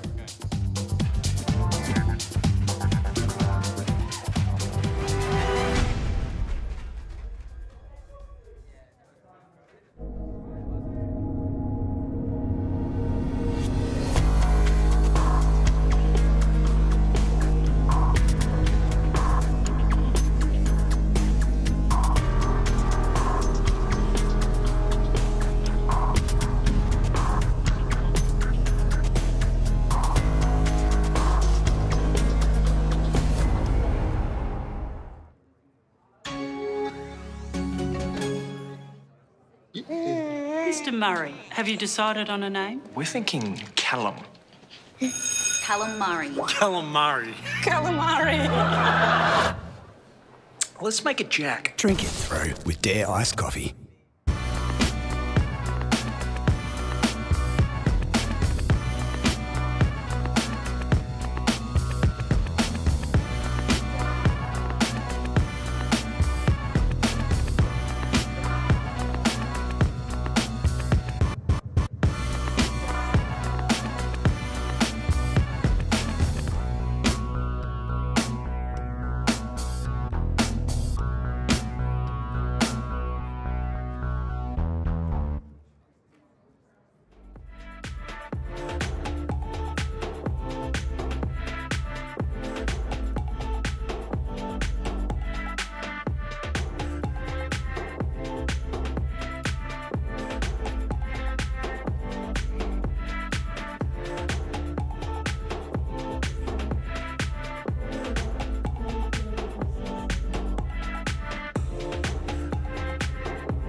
2-1 here at the Gfinity Elite Series for Melbourne Order. Facing match point is Ground Zero, who had a fantastic game number 2, but game 3 just turned around, and it looks like it's Melbourne Orders for the taking, Jim Nessa. Well, I mean, they've got to continue that performance in the last match. They dominated it from start to finish. Perth Ground Zero really struggled to find momentum, really struggled to get themselves into the match, which is surprising, given how well they'd just played. So they need to turn it back around in their favour and fight on the brink of series point here, because Melbourne Order, they take this game, they take the series.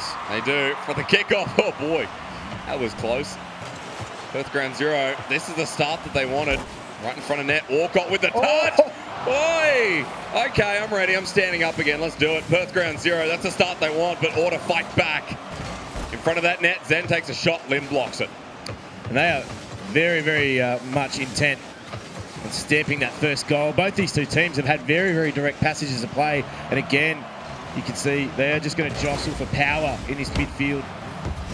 It's going to continue all the way through this match, Jake. I'm looking forward to it. Let's see who can strike first. A strike from Zen. Didn't connect there, but there's the opportunity. Walcott comes in for the shot, wide. Ghost back on in. At least this time, Perth Ground Zero, they're playing with the breathing room. But Dumbo getting the demo, sets up again. Melbourne Order here, Zen. Unable to get past Lim. And we continue with Order really pushing up. Balls over the top.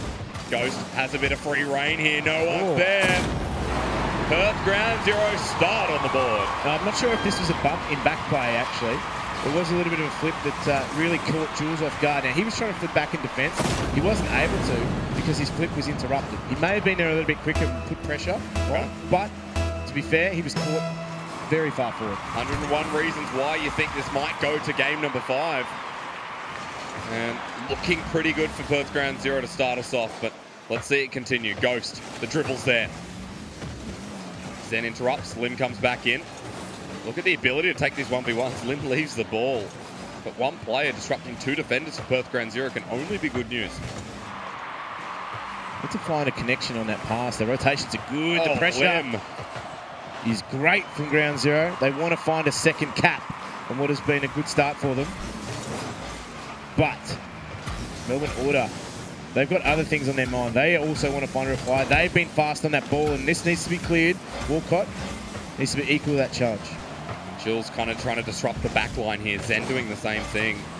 Bumps coming out. No boost on Zen, so they can't follow up the play. Jules, however, keeps it in contention. The pass to Dumbo was perfect.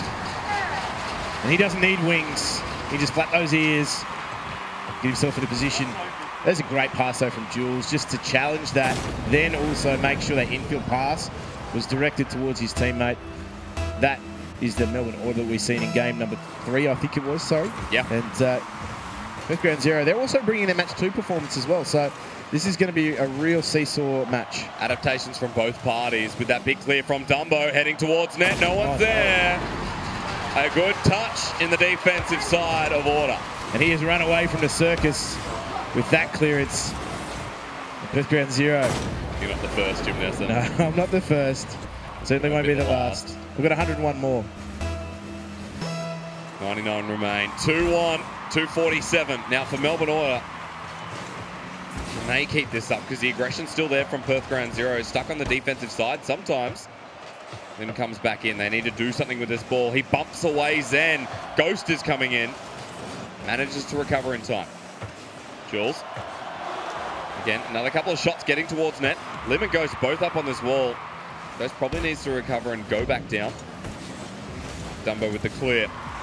2-1. Zen fakes it away, if you want to call it that. Ghost misses. Walcott's going to have to take it. Just a few uncharacteristic misses from Perth Ground Zero as well. I mean, absolutely. It's definitely Lim's defensive mindedness that has kept him in a lot of these matches, and his ability to get back and get himself in front of that ball as it's whittling towards the net.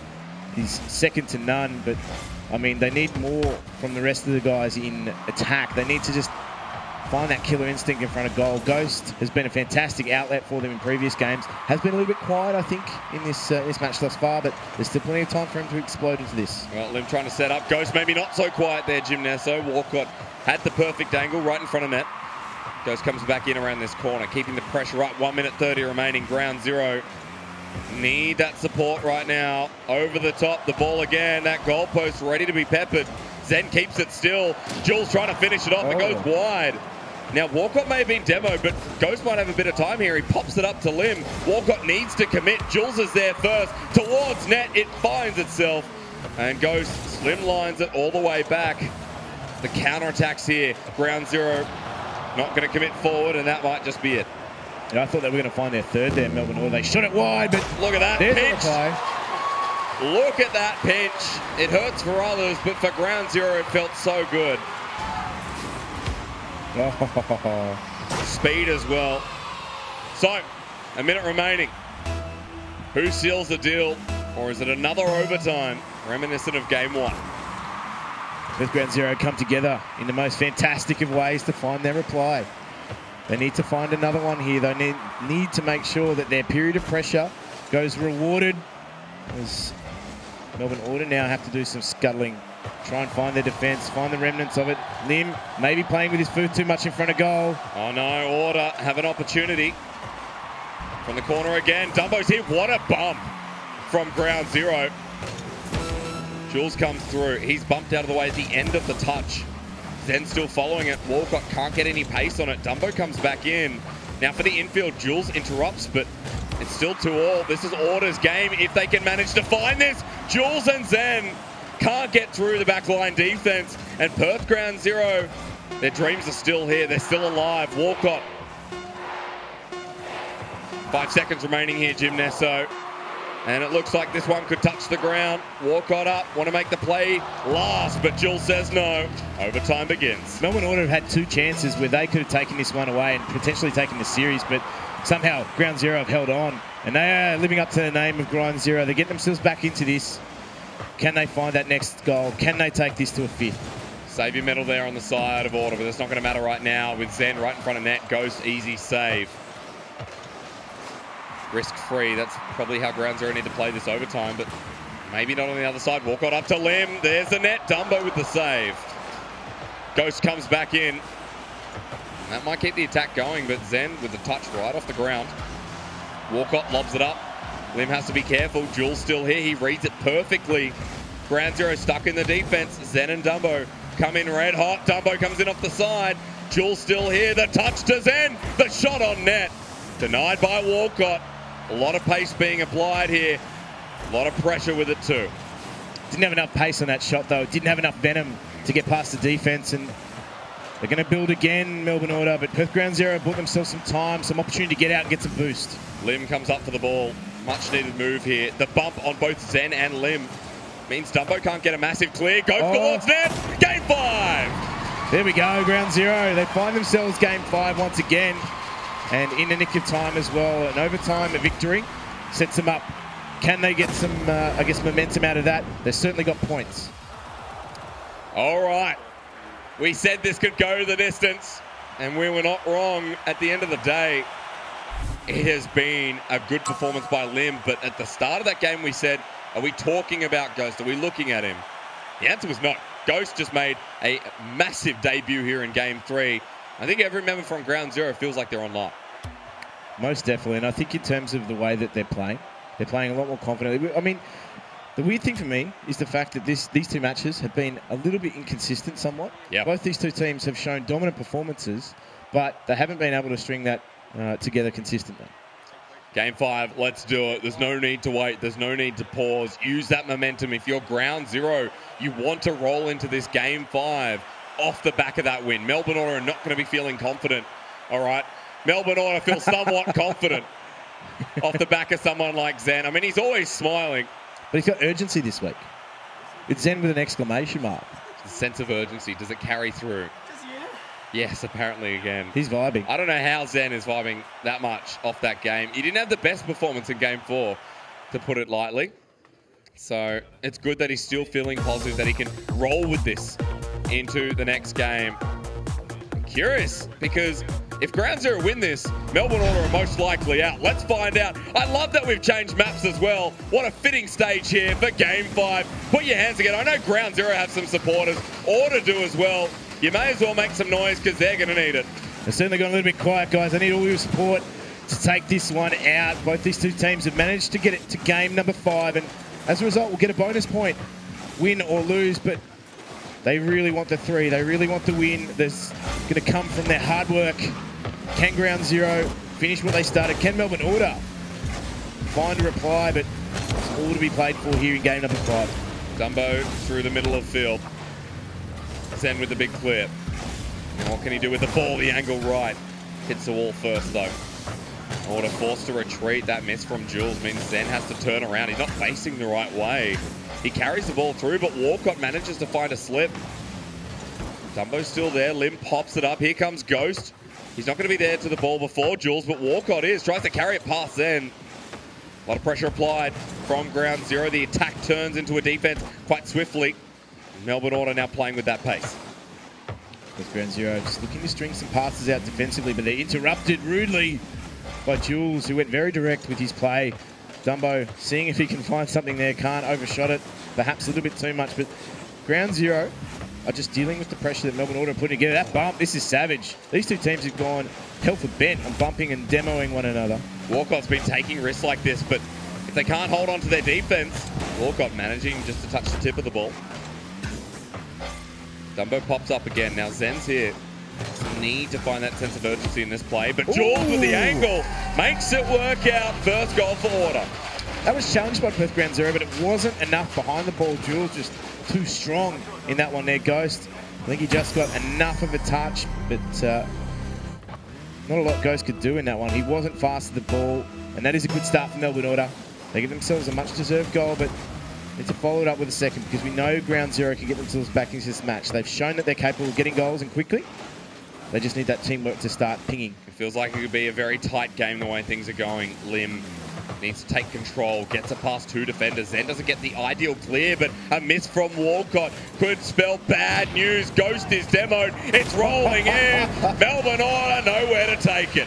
And watch this. Zen had no eyes for the ball once he popped it up. He went straight for the demo on Ghost, who was just trying to get an angle to clear that ball away. Couldn't be done. Zen knew what he was doing. Such a good heads-up play there from Melbourne Order. They take the lead 2-0. This could just keep them in the Gfinity Elite Series.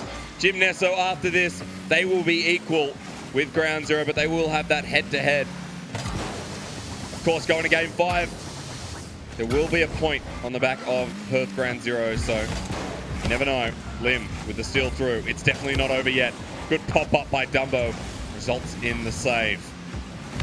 For Dumbo, hyperactive with the ball. The pass is to Zen. Ghost only just there. Jules is pushed up too.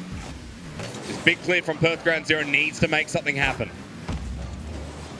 Melbourne Order, they just need to grind. They need to get themselves in a good attacking position, keep the pressure on Perth Ground Zero. Because if they manage to do that, Perth Ground Zero are going to have little opportunity to get out of their own defensive half, little opportunity to score.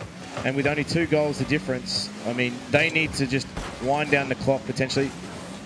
However, they don't need to play, I guess, super defensive. They don't want to be that team that's playing not to lose as opposed to playing to win. Especially 2-0 down, you're going to make sure the aggression continues. Demo there, speaking of which, onto Walcott. Ground Zero trying to play with these big clears. Lim wanted that second touch, but he doesn't find it. Walcott comes through as well, and it's Zen who takes the play himself. Out of boost, but no worries. Still challenges Dumbo. Jules, both up for the ball. 1 minute 30 remaining. Ground Zero not getting anywhere with this. Melbourne Order playing that aggression game. Zen might be down, but Jules is still here. He won't hit the angle, but look who's here. It's Dumbo once more. 2 members stacked in the defense for Ground Zero. They're struggling to get around Melbourne Order right now. Jules! Oh, if you're going to win this game, why not do it in style? This is fantastic. This is a great double touch here from Jules.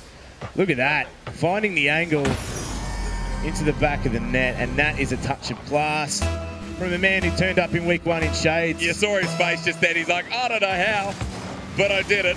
And I don't know how, but Melbourne Order, 1 minute 15. They have such control of this game, number 5. Lim. This is the walk away. Okay, Ground Zero. There's your first. Let's keep it spinning. Are they going to find their in? Are they going to find their way back into this match, back into this series? Because as we said, this is series point for both these two teams. Whoever wins this game walks away with the points, walks away with all the marbles.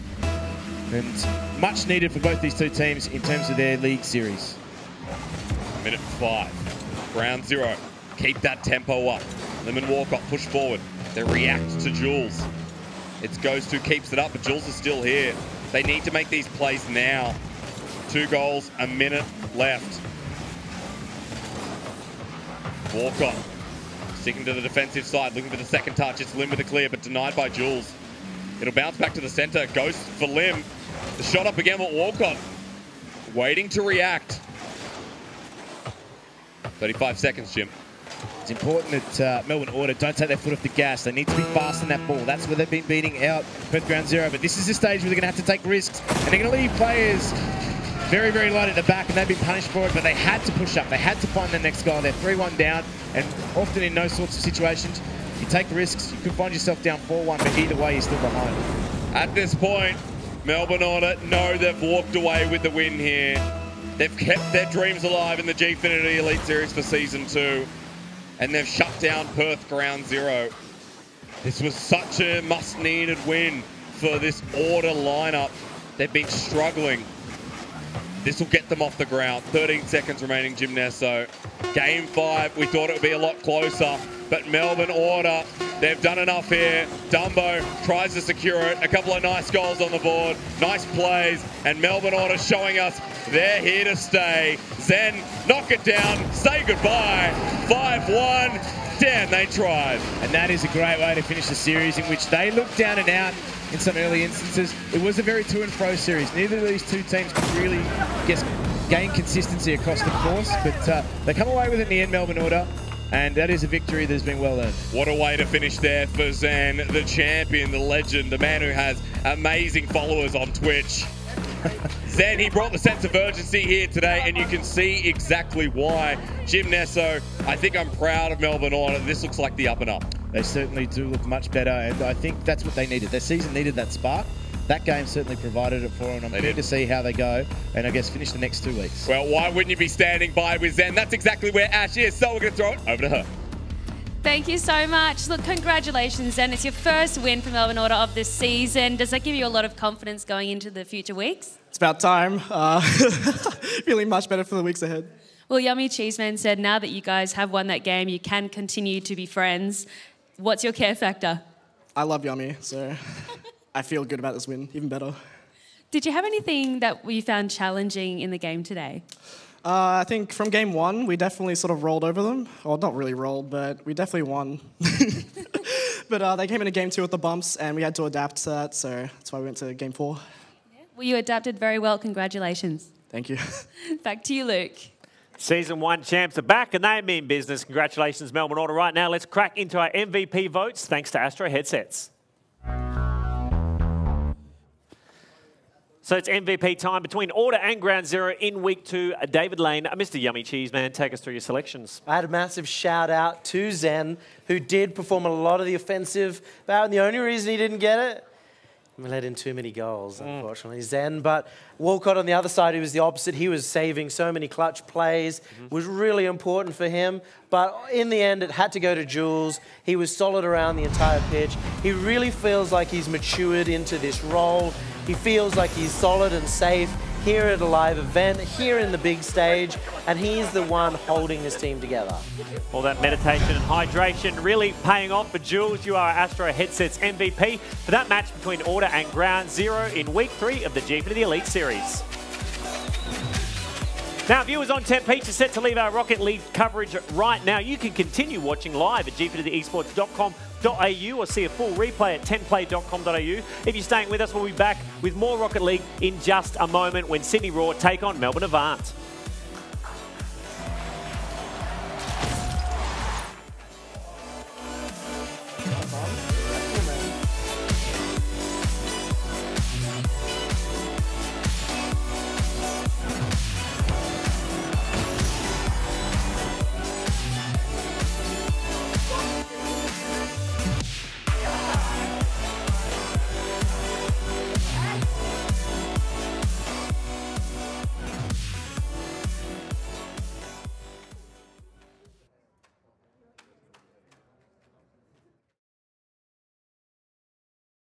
Machine is the power to make you forget it's there.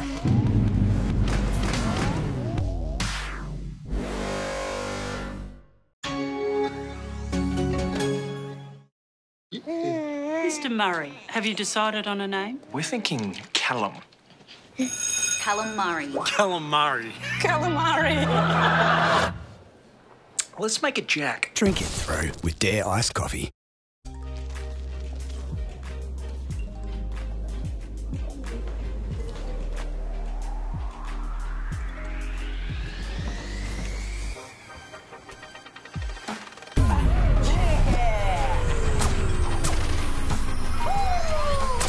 Like it's nothing. Come on, better kick it. Let's go. Good job, team. Good job.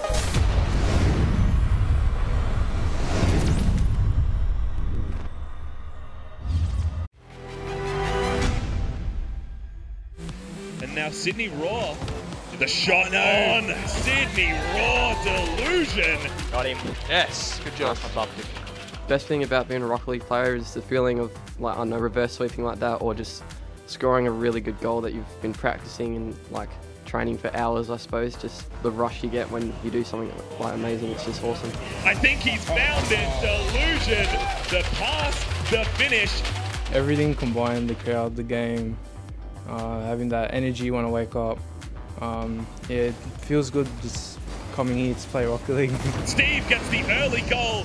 It's always changing. The game's never the same, and you know, you can always come from behind, or you can always just win the game easily. You know, it's always different. I think the best thing is being here, really, being at Gfinity, having this opportunity to come not only play with your teammates, but make friends and have a great time. Perth Ground Zero, they're back in this series.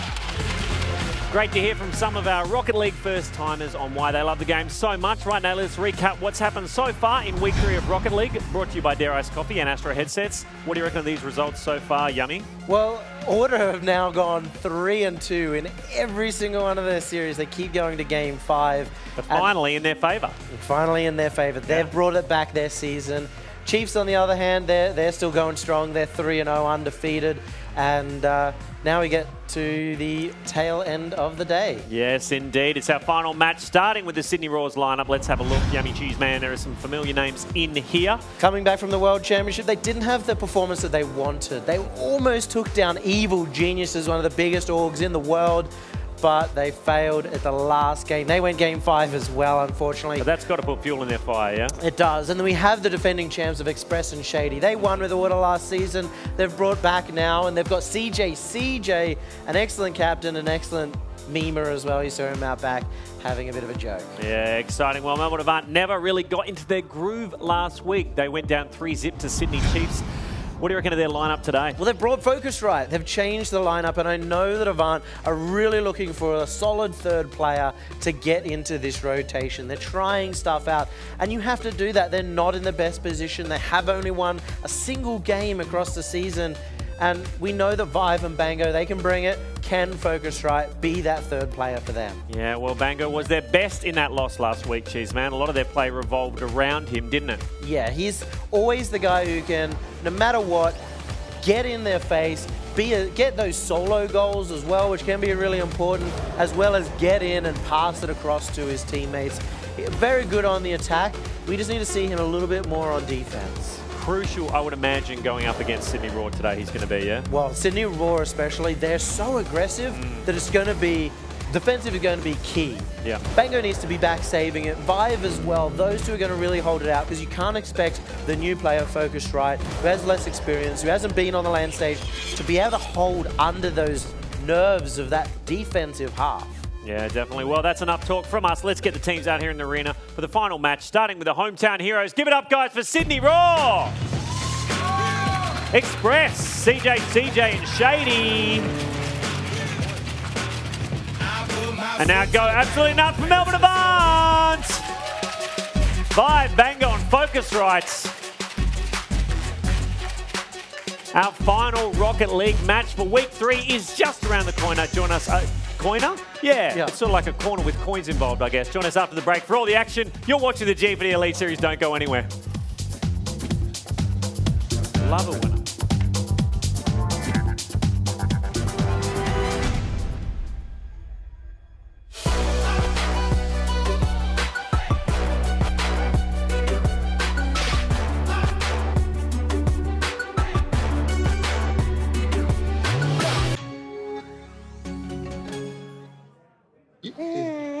Murray. Have you decided on a name? We're thinking Callum. Callum Murray. Callum Murray. Callum Murray. Let's make it Jack. Drink it through with Dare iced coffee. 3 days ago, Coda announced that Zero would join Cell 7 in the upcoming Soma Worlds tournament. After so many league victories, switching teams this close to the tournament appears to be a deliberate move to destroy Coda's chance at the title.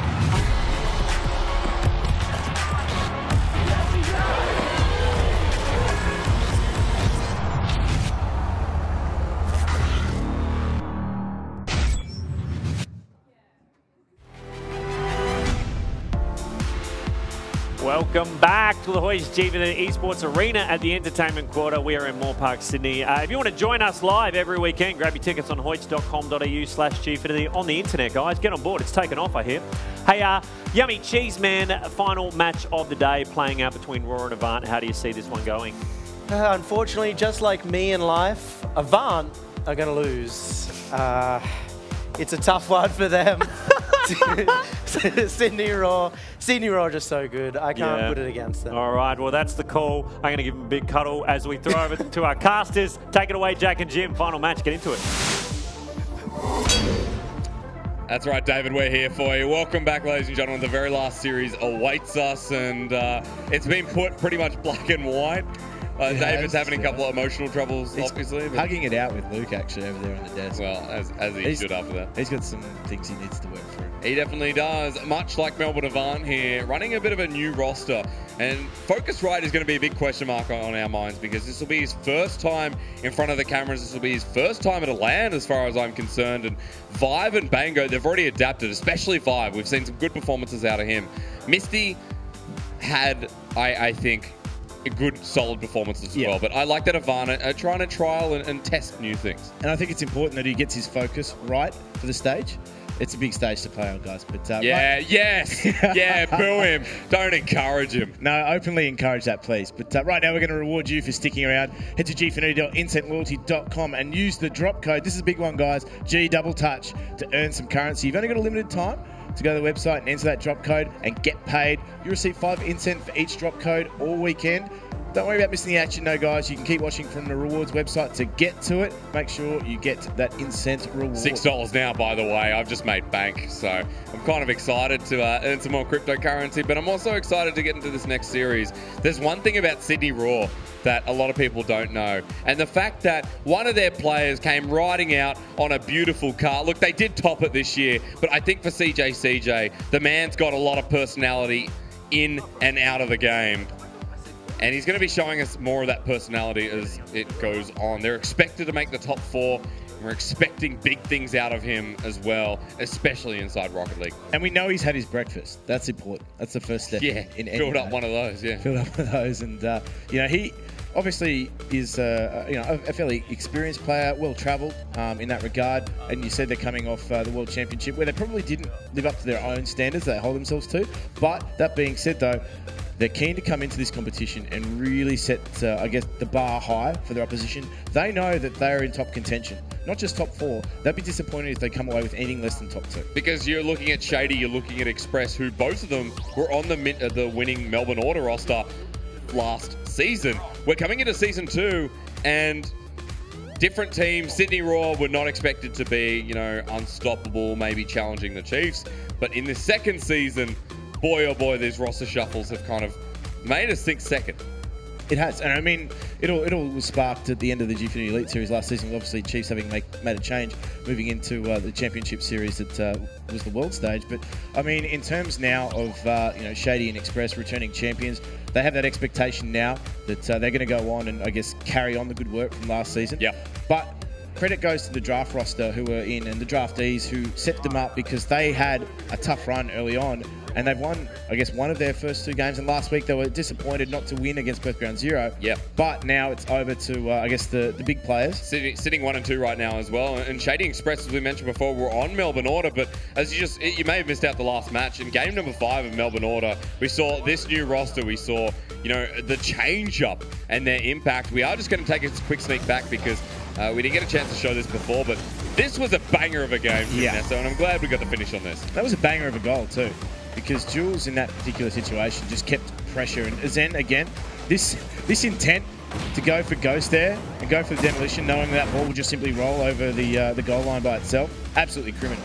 But we saw a very different roster. Dumbo is pretty much the only, well, is the only person left from Melbourne Order and that winning lineup of Season 1. So you can see how different it is, and maybe we compare this Melbourne Order to Sydney Raw, and we definitely say that Sydney Raw looks a lot better on paper, and on field today they'll confirm it. Exactly right, and I think, you know, it's a really tough challenge for Melbourne Avant to get themselves into this match, because obviously, from their perspective, they're not really expected to win it, but they'll be looking to build some consistency for the season. I mean, that goal, that game that we just saw as well, absolutely fantastic, because we knew that would be a pivotal match for both those two teams, and I mean, it set them up for the season. Right now, Melbourne Order will be happy that they've got some points on the board, and they're going to need those points. I think Melbourne will be happy because one of their teams might not have to go home, because at the moment Melbourne are sitting bottom too, and if Melbourne goes home, I mean, they'll take a tram, it'll take a while, but the thing is, there'll be no representative whatsoever. In Perth Ground Zero still had a good performance, and I think we go away from that game saying, right, there's so many opportunities for both of those teams to climb up. But even Avant here, there's an opportunity now in front of them. Zen, who is now on the Order roster, was previously on this Avant roster that made the upset against the Chiefs and got into the grand final. This Avant roster, though, a lot of people are saying will struggle to find a win off of everyone. Now is their chance to take a win off a team that struggled internationally and that might not be feeling it coming into Season 2. It is still a very tough ask, though. I think I will highlight that. I mean, the fact that Melbourne Avant have made a few changes, bringing some players in, that increases the focus. And look, bringing a few players in, and speaking of Focus Right is the player that they brought in this week. Obviously, Misty was playing with them last week, and he made a good account of himself. He was certainly one of the more positive players in that series that they played last week, and obviously in his debut as well. But Focus Right's come in. He's come into a roster where there is only one experienced veteran in Bango, who has been, for me, a key player on this Avant roster, because obviously he yields some experience, and they're going to need that. They're going to need that. Obviously, Vive, 10 months ago, he was simply someone in ranked.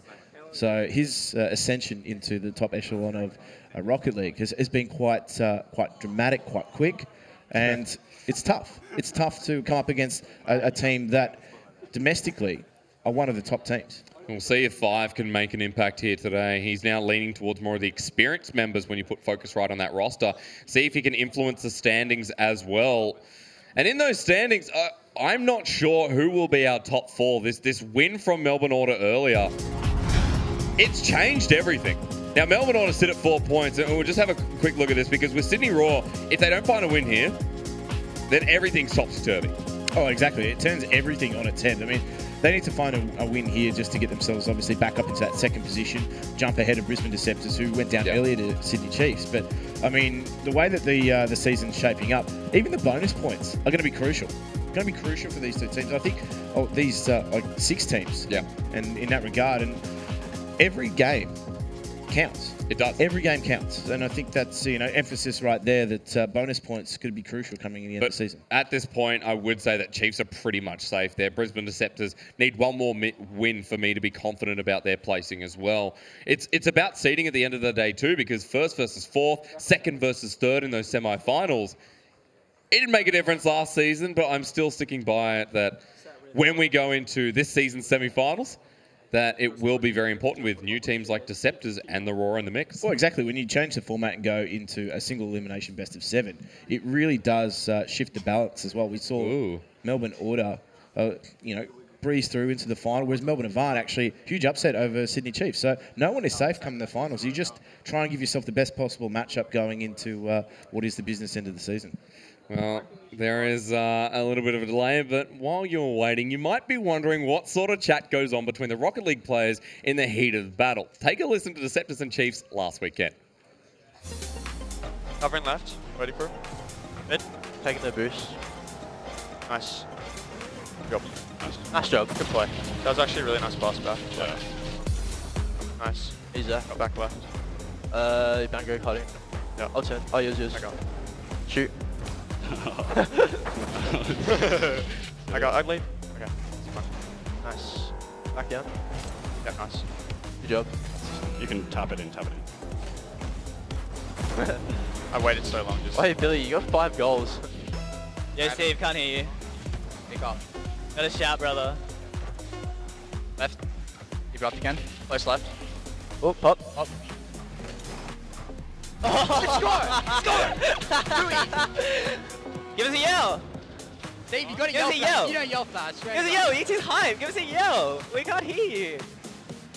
There it is. There it is. Well, 1v1, 1v1. He's like awkwardly close. Oh, hell yeah, ET. Oh! You're nuts! What the hell? That was sick. Chanix, dude. Yeah. Oh, it's strong. Nice pass. Up.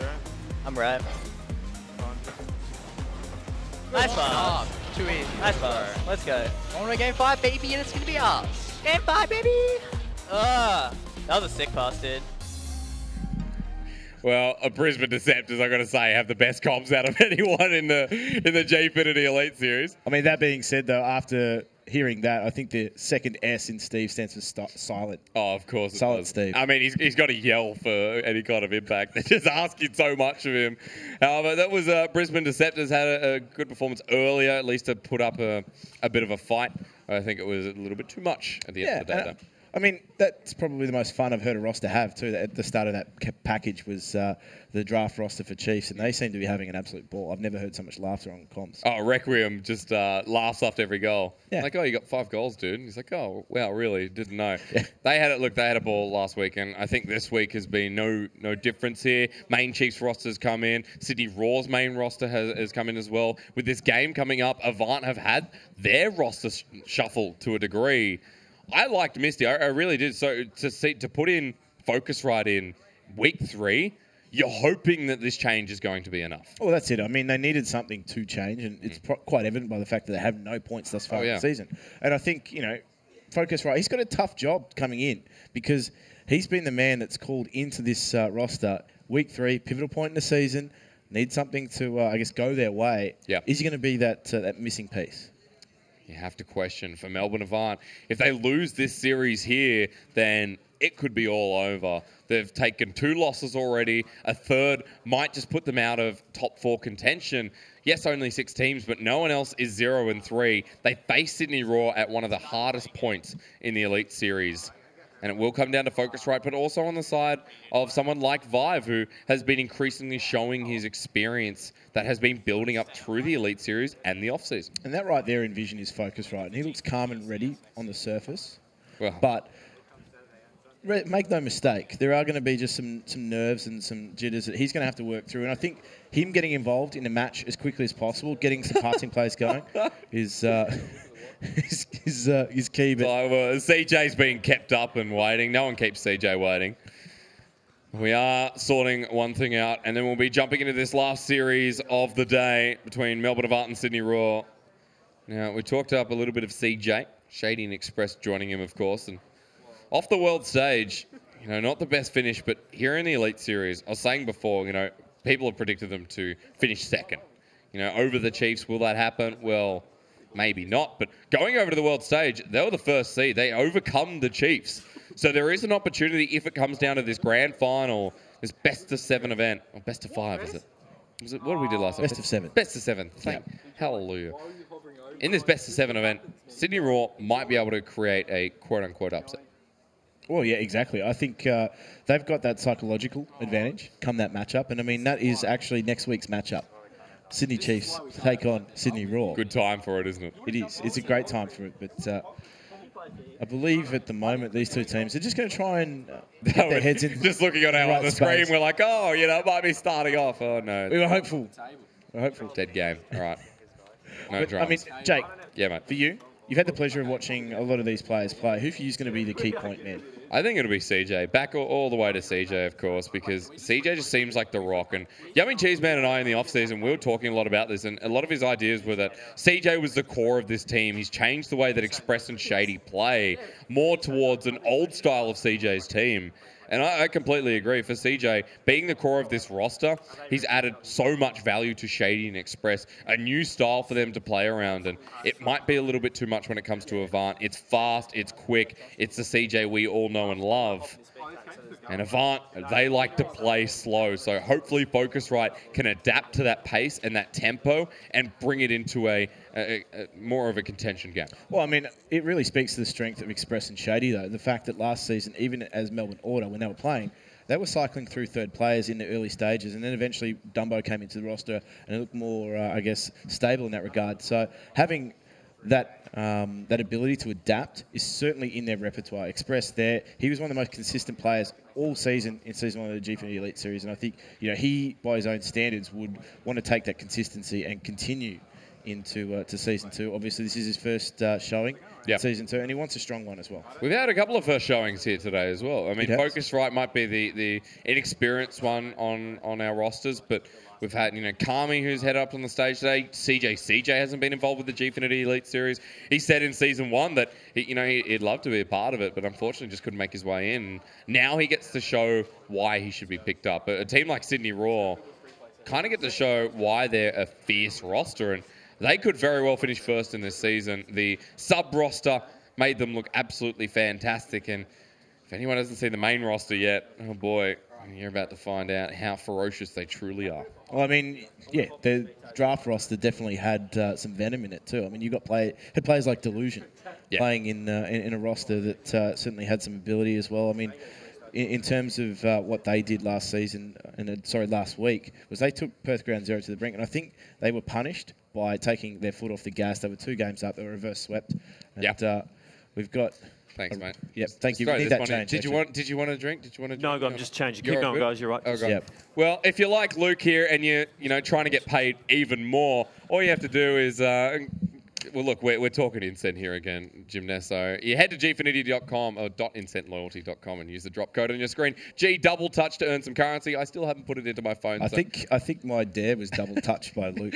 You've only got limited time to go to the website and enter that drop code and get paid. Thank you so much, Luke. You receive 5 Incent for each drop code all weekend. And don't worry about missing the action. You can keep watching the match from the rewards website. So get to it. Do that now while you're waiting, because we are about to start things up. Thank you very much to Luke again. And thank you very much for waiting with us. Sydney Raw, Melbourne Avant, the last series begins here. And I hope it lives up to the hype. Boy, oh boy. We waited for this one. And certainly Sydney Raw have waited to get themselves on stage here, and make no mistake, they are first ones to strike. We talked about him in the pre-game. CJ, it didn't take long for him to open his Gfinity Elite Series account. It's cut and dry here, Gymnesso. Sydney Raw will try and play fast. Melbourne Avant will try and play with their space, but Sydney Raw don't want to give it to them. 1-0, 12 seconds out of the gate. And let's see if that pace continues to play. Look at Express. Oh my! Oh boy. Sydney Raw, they want to go fast. The autobahn's for them. Sydney Raw have literally burst down the door. Oh boy. They've announced their arrival, and they have knocked 2 into the back of the net early on. What is Focusrite using as a topper on his car? Is that a pineapple? No, that is a banana with a face. It's 5 with the pineapple. Well, interesting way to go. They're going to need more than fruit to help them here. Saved by Bango, pushes it away. And this is now Melbourne Avant, obviously conceding 2 early on. It's not going to help their cause, but they just need to stabilise. They need to make sure the floodgates don't open. We saw that with Chiefs earlier on, how venomous they could be. It's still there. Look at Shady trying to hit the off angle. CJ. Obviously, Jim and casting the wrong game. Express with the shot there. Goes high. Express comes back in. The bump away onto CJ. By playing aggressively, opportunity for Melbourne Avant. Going towards net. Bango comes back in. Off the backboard. Focusrite goes up. Bumps CJ, but there's no defense there. Express going to lob it down. Misses the second touch. But you can see how much fun they're having. Sydney Raw. Good save by Focusrite. Yeah, there was very hairy moments there for Melbourne Avant as they struggle to get back in defense. And they were let off the hook, but CJ is denied a chance to shoot. This could end up being one of our most dominant matches here, Gymnesso. Sydney Raw sitting in front of that net. Melbourne Avant, they find clears, but that first goal not existing. CJ with the long pass, or receives the long pass. Shady up to the ball again. Wins it over. These challenges are dangerous. 5 up to the ball. Focusrite. finding control. You just see when they wind up, Sydney Raw start getting those passes going. They're always looking for that next phase of play. They always seem to be 2 stages ahead of their opposition as well, but chance now for Avant. They go through. They don't find the goal. Gimnesso 5. He's just gifted the ball. Focusrite centers it. Express gets a pass. Bango now 2 members on the attack. Bango's bumped away. He'll still get the touchdown to Vive. A very interesting start to the game. Great recovery from Bango. See, Melbourne Avant, excuse me, had the ability to upset him. And they do. But Sydney Raw, you have to shut them down because they can muck around with teams that they don't think are as good as them. Shady, I'll take that back. That was a clean passing play. Shady just rips the hand. Yeah, that passing play from CJ to Express to Shady in the end, that is a great defensive play. They play that out from the back, that confidence to just know that your team are going to be there to string those passes together in defense. I reckon Vive saw my car the other day. I put up a tweet with my car on Rocket League. Do you have a topper? I have the pineapple topper, and I reckon Vive saw it. I actually thought you were talking about your physical car then. No. Not my Commodore. No, we're good. If you could put a topper on your Commodore, what would it be? I'd put the irony of another Rocket. No, like that Rocket League car ad, I'd put the big cowboy hat on. Hey, there's a lot of heat in front of this net. Shady, sneaky. I'd put the big Dallas cowboy hat on. Speaking of Cowboys, this isn't their first rodeo either, Sydney Raw. At least in terms of Shady and Express, they are showing that Shady happening. What is he doing? He's going straight for the throat. Just giving them room again. Express will take it around the corner. He probably should have found that. And it's just a highlight reel for Sydney Raw. Look at that monster clear. Focusrite. Good to react to it, but reactions aren't going to be enough. CJ finally burns. 115. For Sydney Raw, we haven't seen their likes in the competition so far. They have a very unique style and play faster than pretty much any team in OCE. And they have unexpected pass plays. They're quite ingenious. And throughout this series, hopefully we get a good showing of it. Maybe a bit of a tease towards next week. CJ with the pass against the wall, expresses up. It works out. Look at the timing here again. The second touch was only to pass back, but Shady wasn't there. I think the passing combo, Express and Shady, they're a proven quantity. They're a known quantity, and they've got results to back it up as well. And they're in this.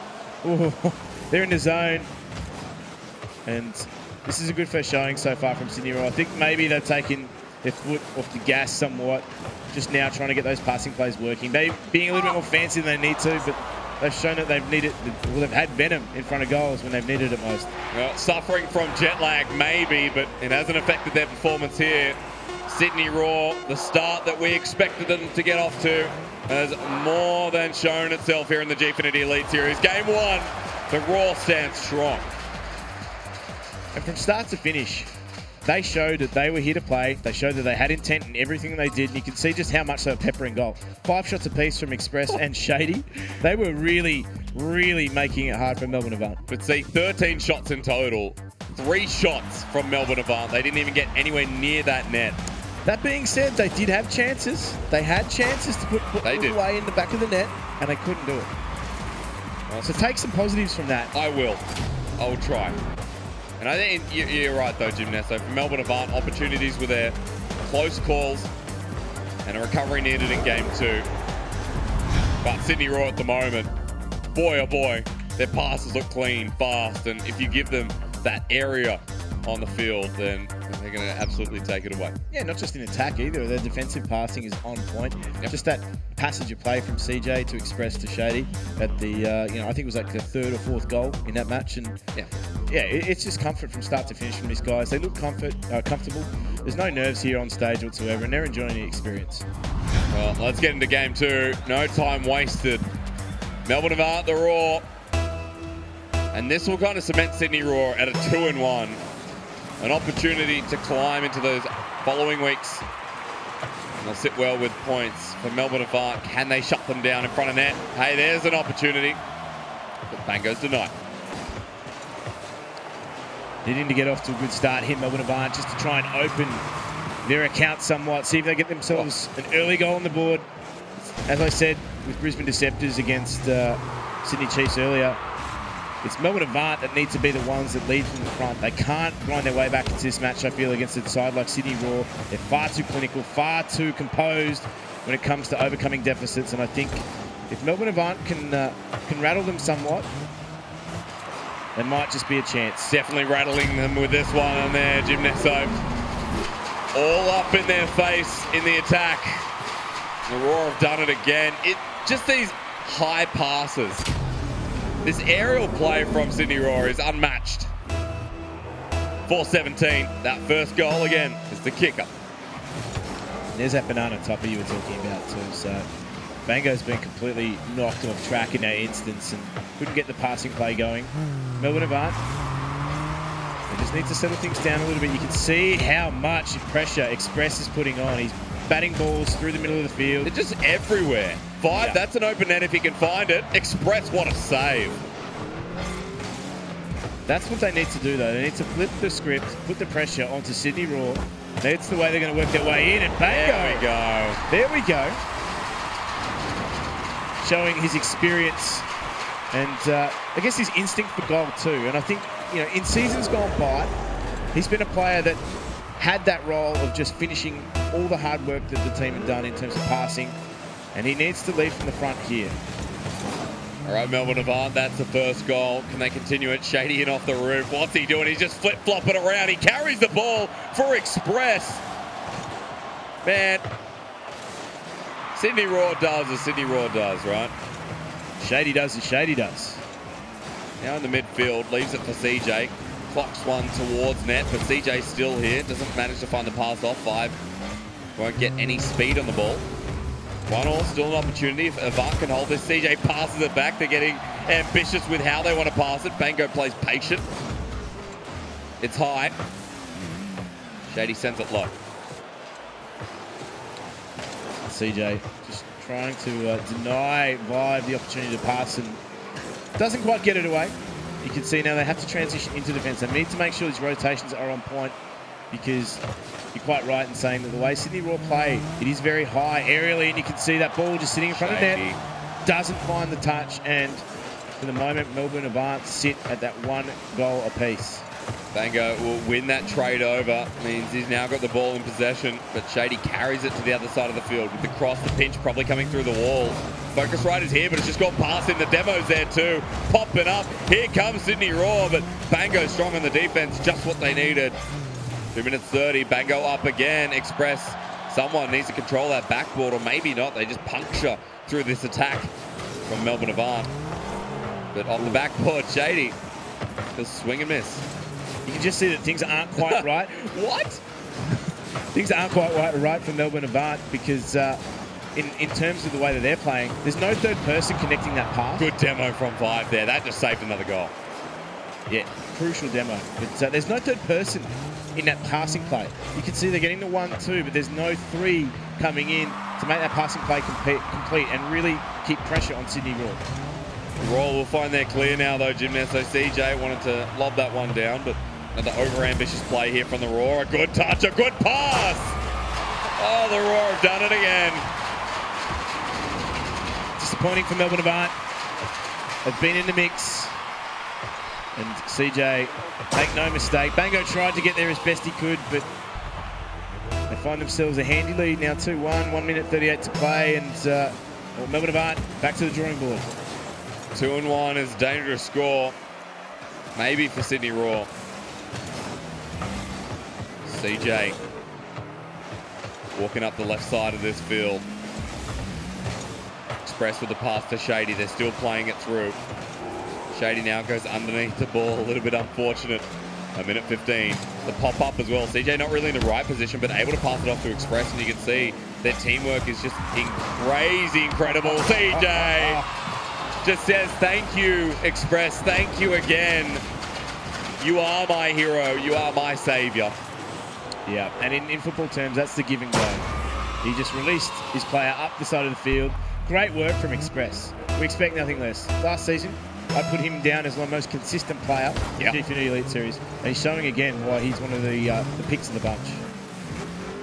His passes, they're just unexpected as well. Willing to pass back, willing to cross in dangerous circumstances. Melbourne Avant also struggling to read it, but they had that one goal. You saw what the potential was. 50 seconds left remaining, and for AV, can they get any more out of this game? You don't think so. Shady will go high once again, leaves the touch to CJ, who just boinks it next to Vibe. Express finds a flip reset, pops it up over to Shady. The bounce there, ready for CJ. Again, another highlight reel game, it feels like, for the Raw. They won't lead by too much, but they'll secure their goals well. Melbourne Avant have run out of time. That was the last potential play. CJ almost gets it through. Shady's coming in with the help of Express. And Jim Nesso, let me just say one thing. If this is the Raw against Avant, I'd love to see the Raw against the Chiefs. They have looked dominant, but they've also been having lots of fun. You can see it on the field. You can see in Sydney Raw's faces. They're happy to be here as part of the Gfinity Elite Series for the first time for CJ. And what a way to kick things off. 2-0, match point. Looking so comfortable from start to finish as well. And I think that really, for me, is the mark of a team that yields as much experience as the roster of Sydney Raw do. And, you know, they're happy to return from the World Championships. And they're happy now to, I guess, take that into Sydney Raw's, absolutely, I guess, championship run. And they're showing that they've got the credentials. Sydney Raw have just showcased their talent on stage here. We're going to find out if they continue that right after this.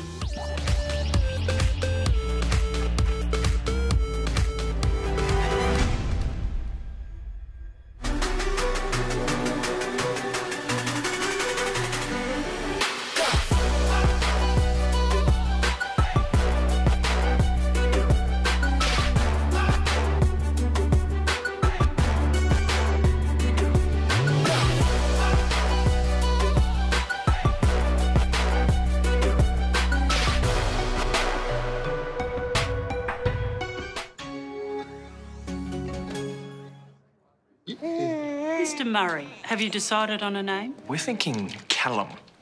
Calamari. Calamari. Calamari. Let's make it Jack. Drink it through with Dare iced coffee.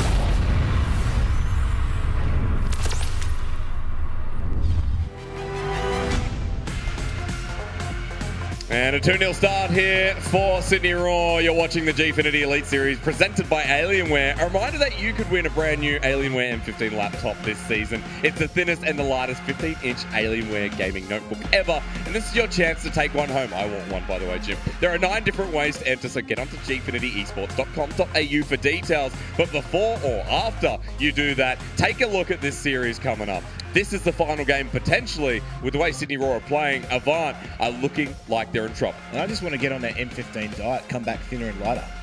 So that's my goal. Thanks very much, Jim Nesso. Let's get into game before we analyse that too much. Sydney Raw have looked strong, they've looked powerful, they've looked fast. Will the play continue? Well, I think so. The confidence still here. This is why they went to the world stage. This shows you what caliber of a team they are. 7 seconds in, already punishing the defense of Melbourne Avant. This is the Gfinity Elite Series presented by Alienware and approved by Shady. As he is signalling no intention of stopping his run of tyranny. I just want to see risk. I want to see Melbourne Avant just play risk. Throw caution into the wind. Throw everyone up there. Just make a daring play like this. Everyone's here. There's a net that could be open. Focus right there too. You've got to play hard into Sydney Raw.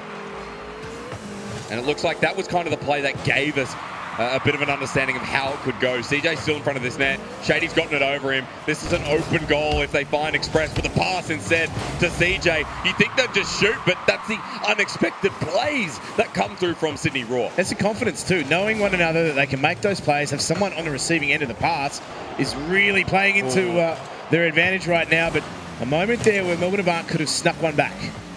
Snuck one back they should have done, but it's okay. Focus right, it's following the ball. That's an open net. Just find its path. It was not true. Bango with the infield, but denied again. Shady and Express, they're running away with this once more. That's their open net. The counter-attack punched in. And that was the lure of a low-hanging fruit, a goal. They pushed numbers up the field, and Avant, they couldn't get numbers back, though. That was the issue. The clearance in the counter was fast from Sydney Raw, and they are very much away with this one in game number 3. 2-0 already. Melbourne Avant have had a couple of open nets. Focus right, looked like a ghost touch there. 5 comes back in. Express there, a good steal away. Focus right can't get up to the ball, and the debut for this player has been a bit of a struggle. He was denied by Shady once more. Express to CJ. This passing does not stop. Bumps out of the way. Focus will clear it, but can they get anything done? There's no positioning up the field. Melbourne Avant, no freedom with CJ coming in from the roof. It has been a bit of a trial by fire here for Focus Right, but that's what you get when you come up against one of the top teams in the competition, touted as possibly even the best team in the competition by some. And they are keen to make their mark in their first week on stage, and CJ is making no mistake. Consider him a marksman. You can see how dangerous they are. It feels like they've combined parts of the styles of Shady and Express and CJ's old style. Attacks like that are what we need to see from AV. Pushing forward, punishing that defense. Sydney Raw will commit, and this is where they can capitalize on those mistakes, but the Raw are just so fast to the ball. Bango had that opportunity, and it might have even found net. 5 comes in, intercepts are good. Avant have 3 minutes to play with, and they're down this side of the field. CJ just dribbles it out of their path, denies them. The demo onto 5 once more means Shady's in the right position. CJ doesn't get the ball, but pressure still continues. And they have suffered somewhat in these defensive rotations, but there is a chance, and Focus Right finds his first goal. Finally. Yes. There we go. Is that their first goal? Focus Right's first goal. Bango scored another. Yeah, you're right. Well, Focus Right, good. He's on the board. Avant wanted to see how this new team looked. And against Sydney Raw, you get a true reflection. One of the best teams in this league, Shady. Not going to find it. CJ does. And as soon as Avant strikes, Sydney Raw are there. Back and ready.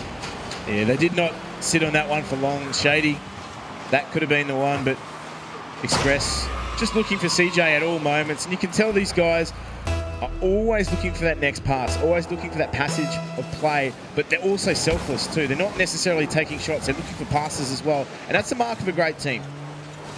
Just like that, even off the kickoff, CJ's there. They're always there. CJ goes flying in, leaves it up to Shady. They're covering each other's back. Shady is just going to dribble it around Bango. Ball goes high. Here's 5. Focus Right. Good command. Shady back here as well from the corner boost.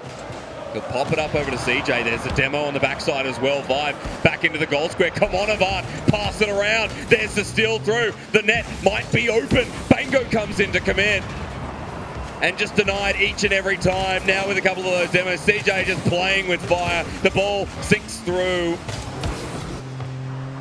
And Sydney Raw have been playing with time so well. Bango commits up. 5 is here on the backboard, but will he get anything? You know the answer to that one.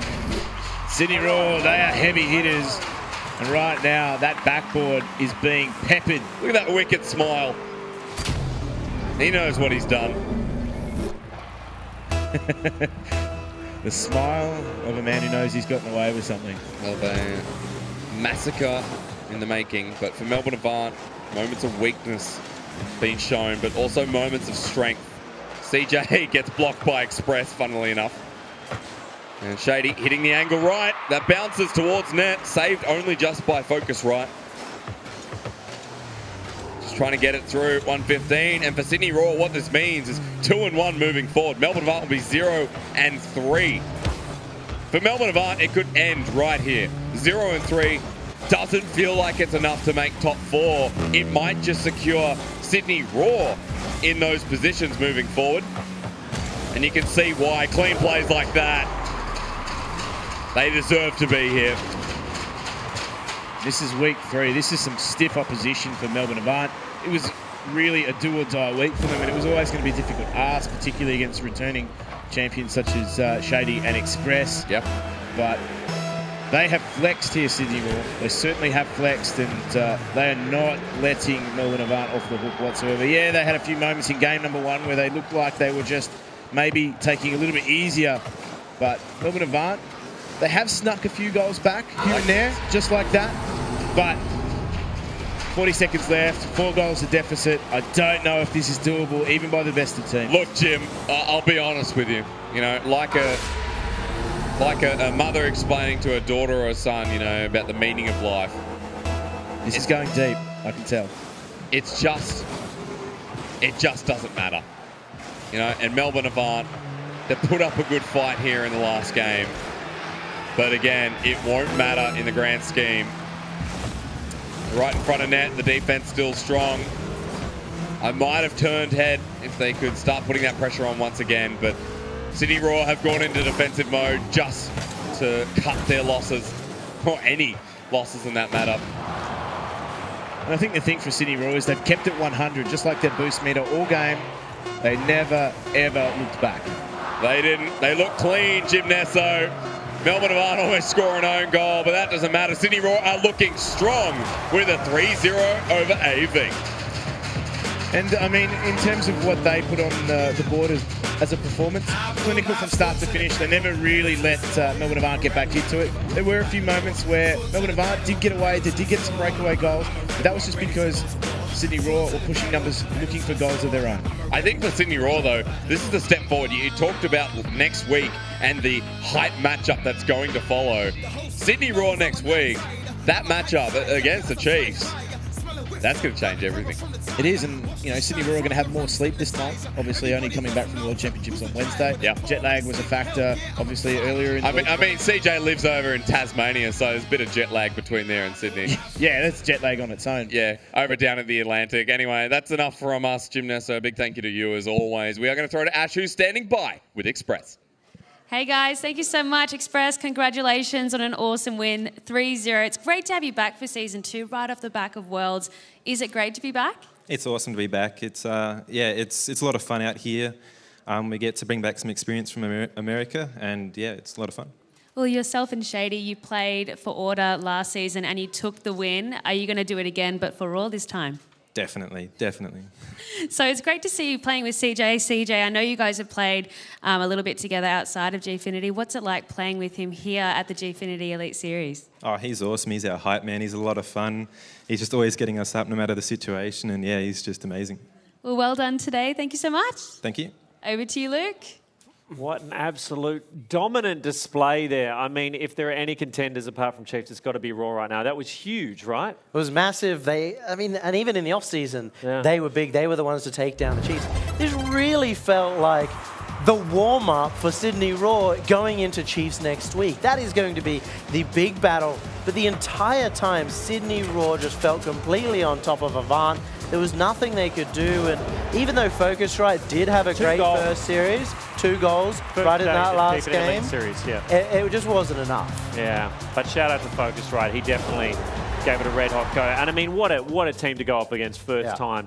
Huge stuff there. Right now, let's get into the MVP award. Thanks to Astro Headsets. The final match in Rocket League for Week 3 between Sydney Raw and Melbourne Avant. My goodness, it was quite something, a huge display there we just saw from the Raw. Yummy Cheese Man, who gets your Astro MVP votes? Well, it's points all round to all of Sydney Raw. You really have to give it to Shady and CJ. They were the MVPs of Game 3, that 6-goal game. But across the entire series, in the first 2 games, it was about Express, those setups. He got so many assists, 4 assists across the series, 3 goals. Really crucial to the start of this series, and he's going to be crucial throughout the rest of the journey as well. Express, experienced, strong, a big player, and he's taken the MVP today. Absolutely world-class display there. Congrats, Express. You're the Astro MVP for the Raw Avant matchup for Week 3.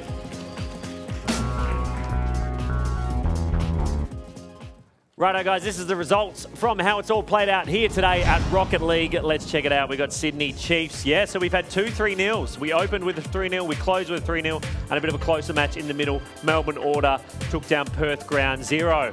So here's what it means for the Rocket League standings after Week 3 play. Sydney Chiefs sitting pretty at the top on 9 points. Sydney Raw on 7, then Deceptors on 6, 5-4, Perth Ground Zero, Melbourne Order, and then Melbourne Avant. I believe in them still. I believe in you guys. You can do it later today. Street Fighter 5 will be coming your way. That's at 4 p.m. Eastern Daylight Time. Eastern Daylight Time, Australia. Counter-Strike is on Saturdays at 3 p.m. Check that out while Rocket League obviously comes back next Sunday at 11 a.m. Eastern. Finally, if you want to follow us, we'd love you to, not just around the place, on socials, guys. So you can get notified when we go live on CSGO, Rocket League, and of course, Street Fighter 5. That is it. Another week of massive Rocket League action here. Big thanks to Yummy Cheeseman, Ash, our amazing cast, and of course, all our amazing players and our live audience. Thanks for coming down. We look forward to seeing you all again. Until next Sunday morning, it's bye for now. See you then.